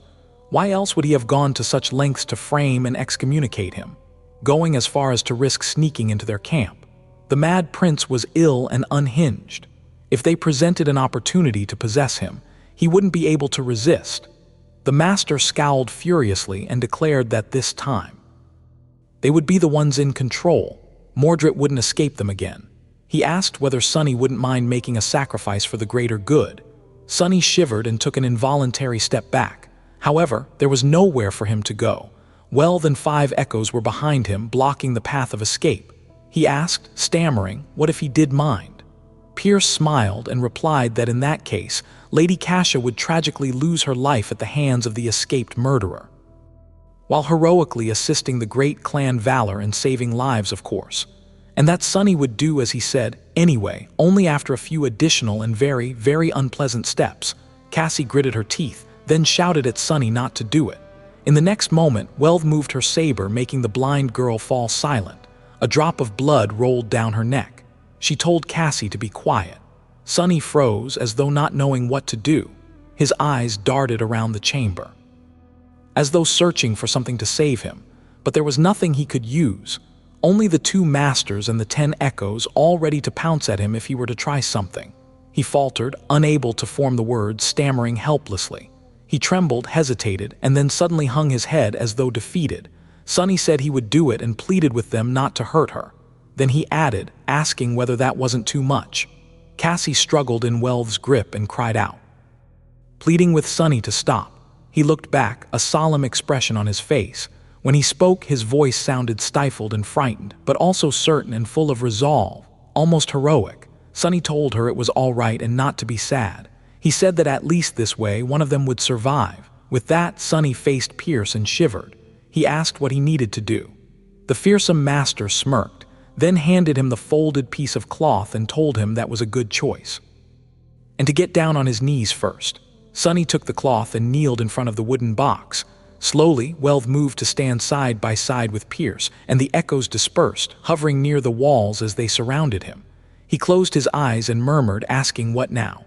Welth spoke, still holding Cassie with an iron grip. Pierce, meanwhile, bent down and put one hand on the lid of the box.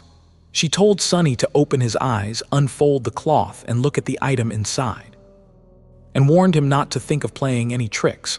She moved her saber, making Cassie whimper. Sunny flinched but remained on his knees.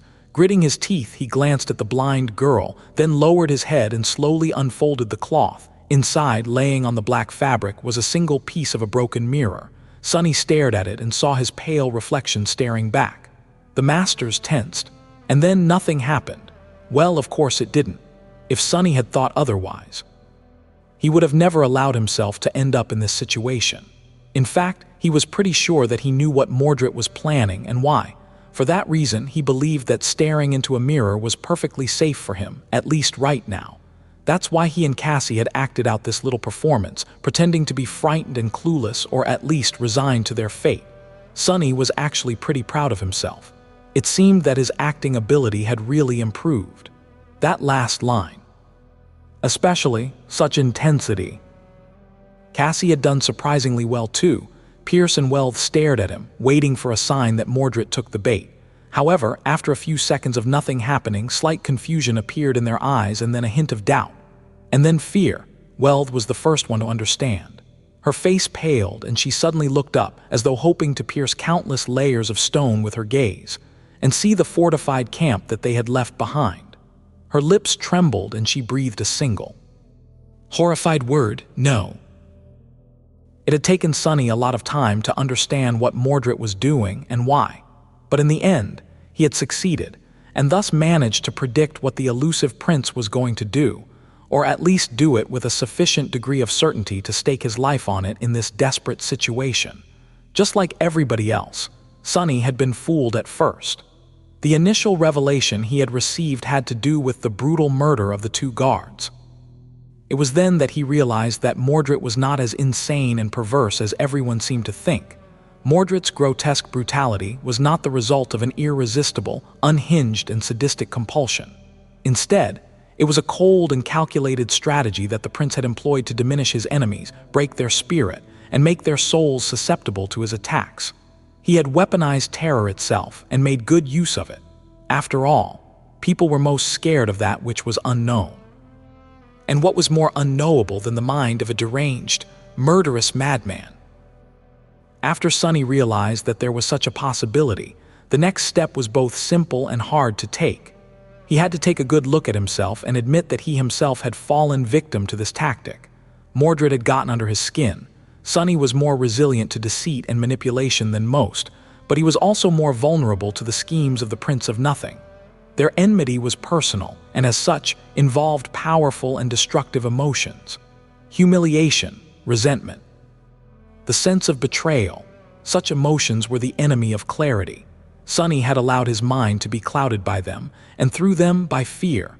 So he had to separate his emotions from his perception of the situation, knowing that some of them were a dire obstacle, and some were engineered by Mordret in order to obfuscate the truth. Once he did, it was as though a veil had fallen from his eyes. Without it, several things became apparent. The first one was that Mordret was not as terrifying as he wanted everyone to think. Sure, he was astonishingly powerful for an awakened, and equally as lethal. Enough so for Sunny to suspect that the prince possessed a divine aspect. If he and Nephis could, why not Mordret? He didn't know how many soul cores Mordret possessed, but if his aspect was indeed similar to theirs. There had been much more time for the former heir of Valor to accumulate soul fragments and grow stronger. This could also explain why his power level was so anomalous. In any case, it didn't matter. Regardless of how powerful Mordret was, he was clearly not powerful enough to obliterate his jailers completely. Otherwise, they would have been already dead. In fact, Sunny suspected that the Prince of Nothing was in the exact same situation as he himself was. Sunny could take on one of the masters, maybe even both of them with Cassie's help and a lot of luck. He also stood a chance in the battle against the surviving Lost, but he couldn't fight them all together, and neither could Mordret. It was not an accident that the guards had been killed in the usual brutal and ghastly fashion, but the wounded sentinels simply had their throats cut. The murderous prince had not abandoned his barbarous ways on a whim. He simply wasn't capable enough to do more unnoticed. Mordret was not all-powerful, just very, very good. The second realization came thanks to the first one, after the two wounded sentinels had been killed, and the crowd of their comrades was hungry for Sunny's blood.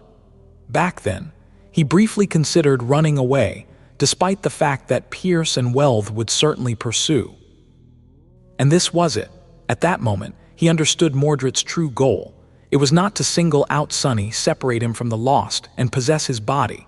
No, what the prince wanted was to separate the Lost from each other with Sunny's unwilling help, so that he could kill them divided. Which didn't mean that he had no plans for Sunny's body, only that he wasn't aiming for it yet. After Sunny understood Mordret's immediate goal, one last thing became apparent. It was that the murderer was indeed already among them, only he wasn't hiding inside Sunny as the Lost suspected. Instead, he was hiding inside one of them. This mystery tormented Sunny for a while. How could this be? After all, Pierce and Wealth weren't fools. They had a reason to be confident in their soldiers, and that reason was that none of the sentinels had interacted with a mirror or any sort of a reflection after Mordret's last vessel had been destroyed. Everyone was careful, and watchful of their comrades to keep them safe, too. How could he have possessed one of them then? The answer was both simple and frightening. Sunny understood it after thinking about the sentinel who had brought food and water to their cave, then lost his mind and tore out his own eyes. The eyes were the mirror of the soul after all. Locked in a small room with Cassie, Sunny couldn't help but notice his own reflection in her beautiful eyes. Seeing his own face staring back at him from their depths, he shuddered. Mordret didn't need a mirror to enter someone's soul. Every human in the Night Temple was a walking mirror. They just didn't know it, not by chance, but by design. The banished prince had purposefully kept this facet of his power hidden, only using the mirrors and mundane reflections to take vessels, thus creating a false impression that this was the only way he could achieve it. He was a devious monster, indeed. Sunny kept this dreadful guess to himself and tried to deduce who among the lost was the real murderer. He considered both Pierce and Welv, then the only wounded sentinel to survive. Using him as a vessel was just insidious enough for a fiend like Mordret. But then, he entertained the idea that Mordret had not chosen his victims randomly. He had the ability to kill people inside the stronghold to a much more terrifying effect. So why target the guards first?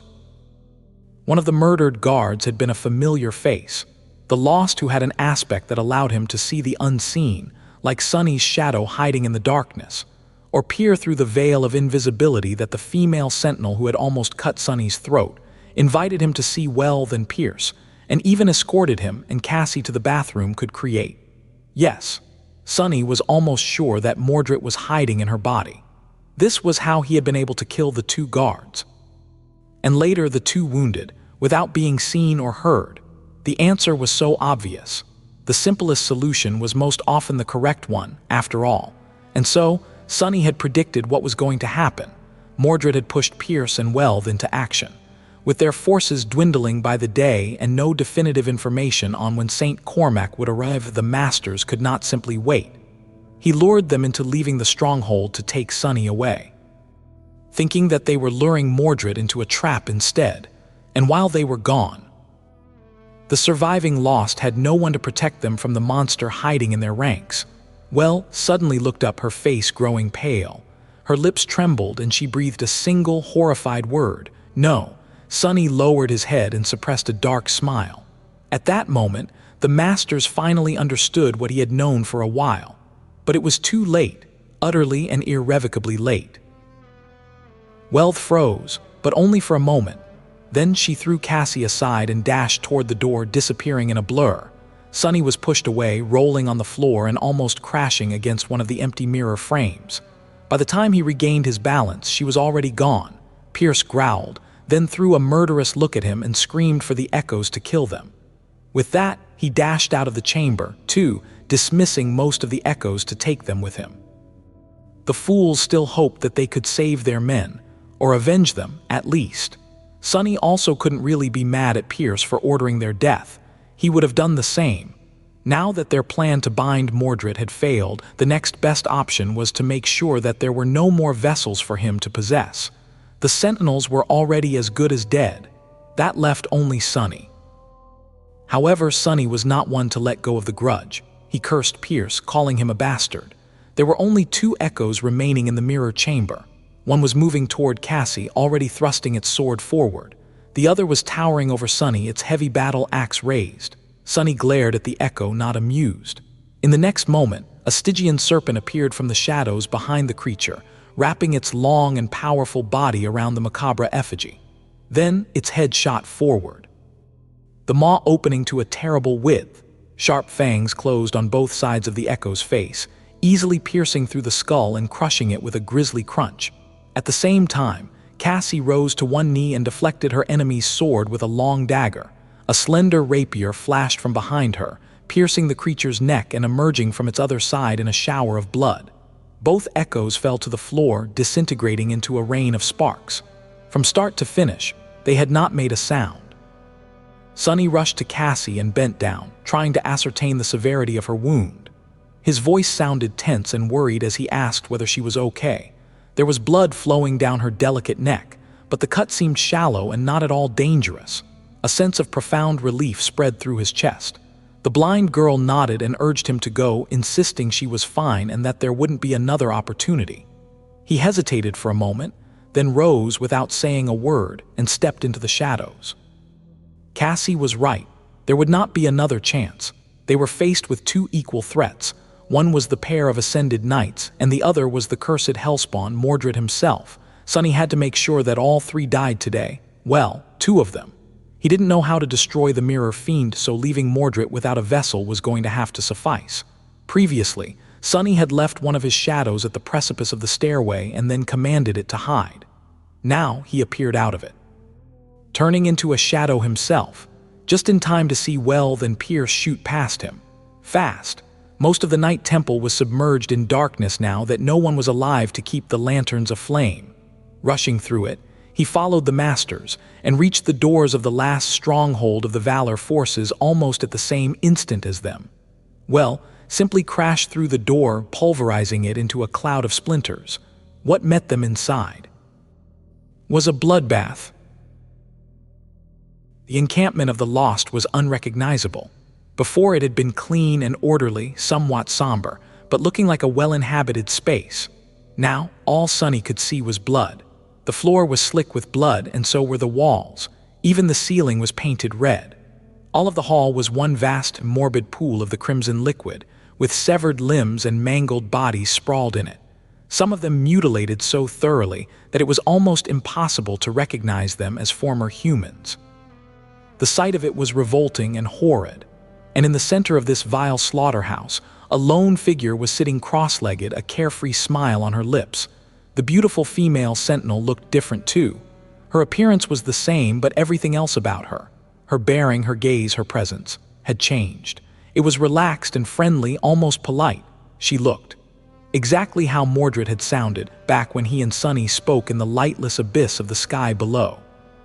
The dissonance between her pleasant demeanor and the gruesome bloodbath surrounding her was ghastly, bizarre, and deeply disturbing. When the two masters appeared inside the hall, 8 echoes weaving themselves from sparks of light around them, Mordret's smile widened. He absent-mindedly threw a knife cut out of a single piece of a pristine white stone into the air, then caught it again, and somehow made it disappear without a trace. "Ah, Sir Pierce, Lady Welv, you have finally made it." Then he shifted his gaze and looked directly at Sunny, who was hiding in the shadows near the door. "And you, Sunless, it is such a pleasure to finally meet you face to face.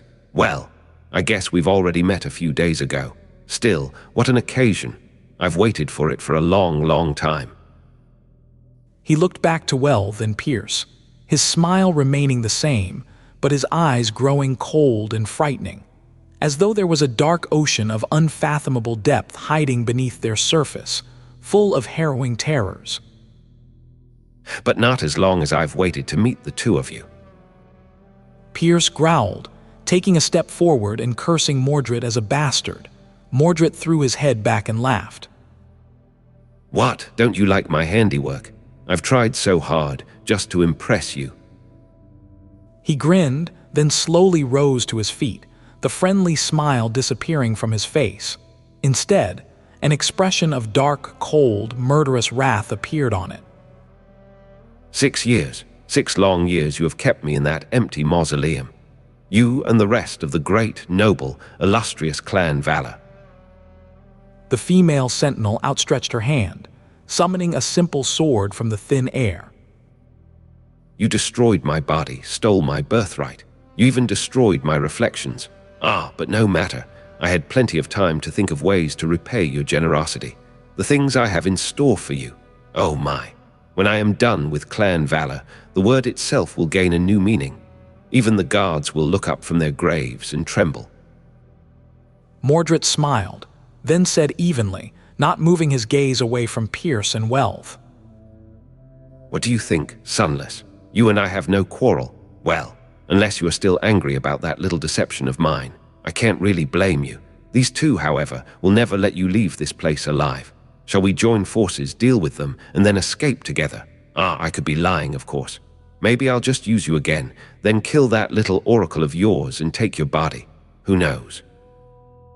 Sunny lingered for a moment, then stepped out of the shadows, appearing between Mordret and the masters. Welv glanced at him with a hint of concern. Pierce grimaced, then uttered through gritted teeth, telling Sunny not to do anything stupid. He said that this thing wasn't even a human, that he didn't know what was done to him, but he had not been a human for a long, long time. He would consume Sunny's soul and wear his body like a suit, and even then, it wouldn't be of any use.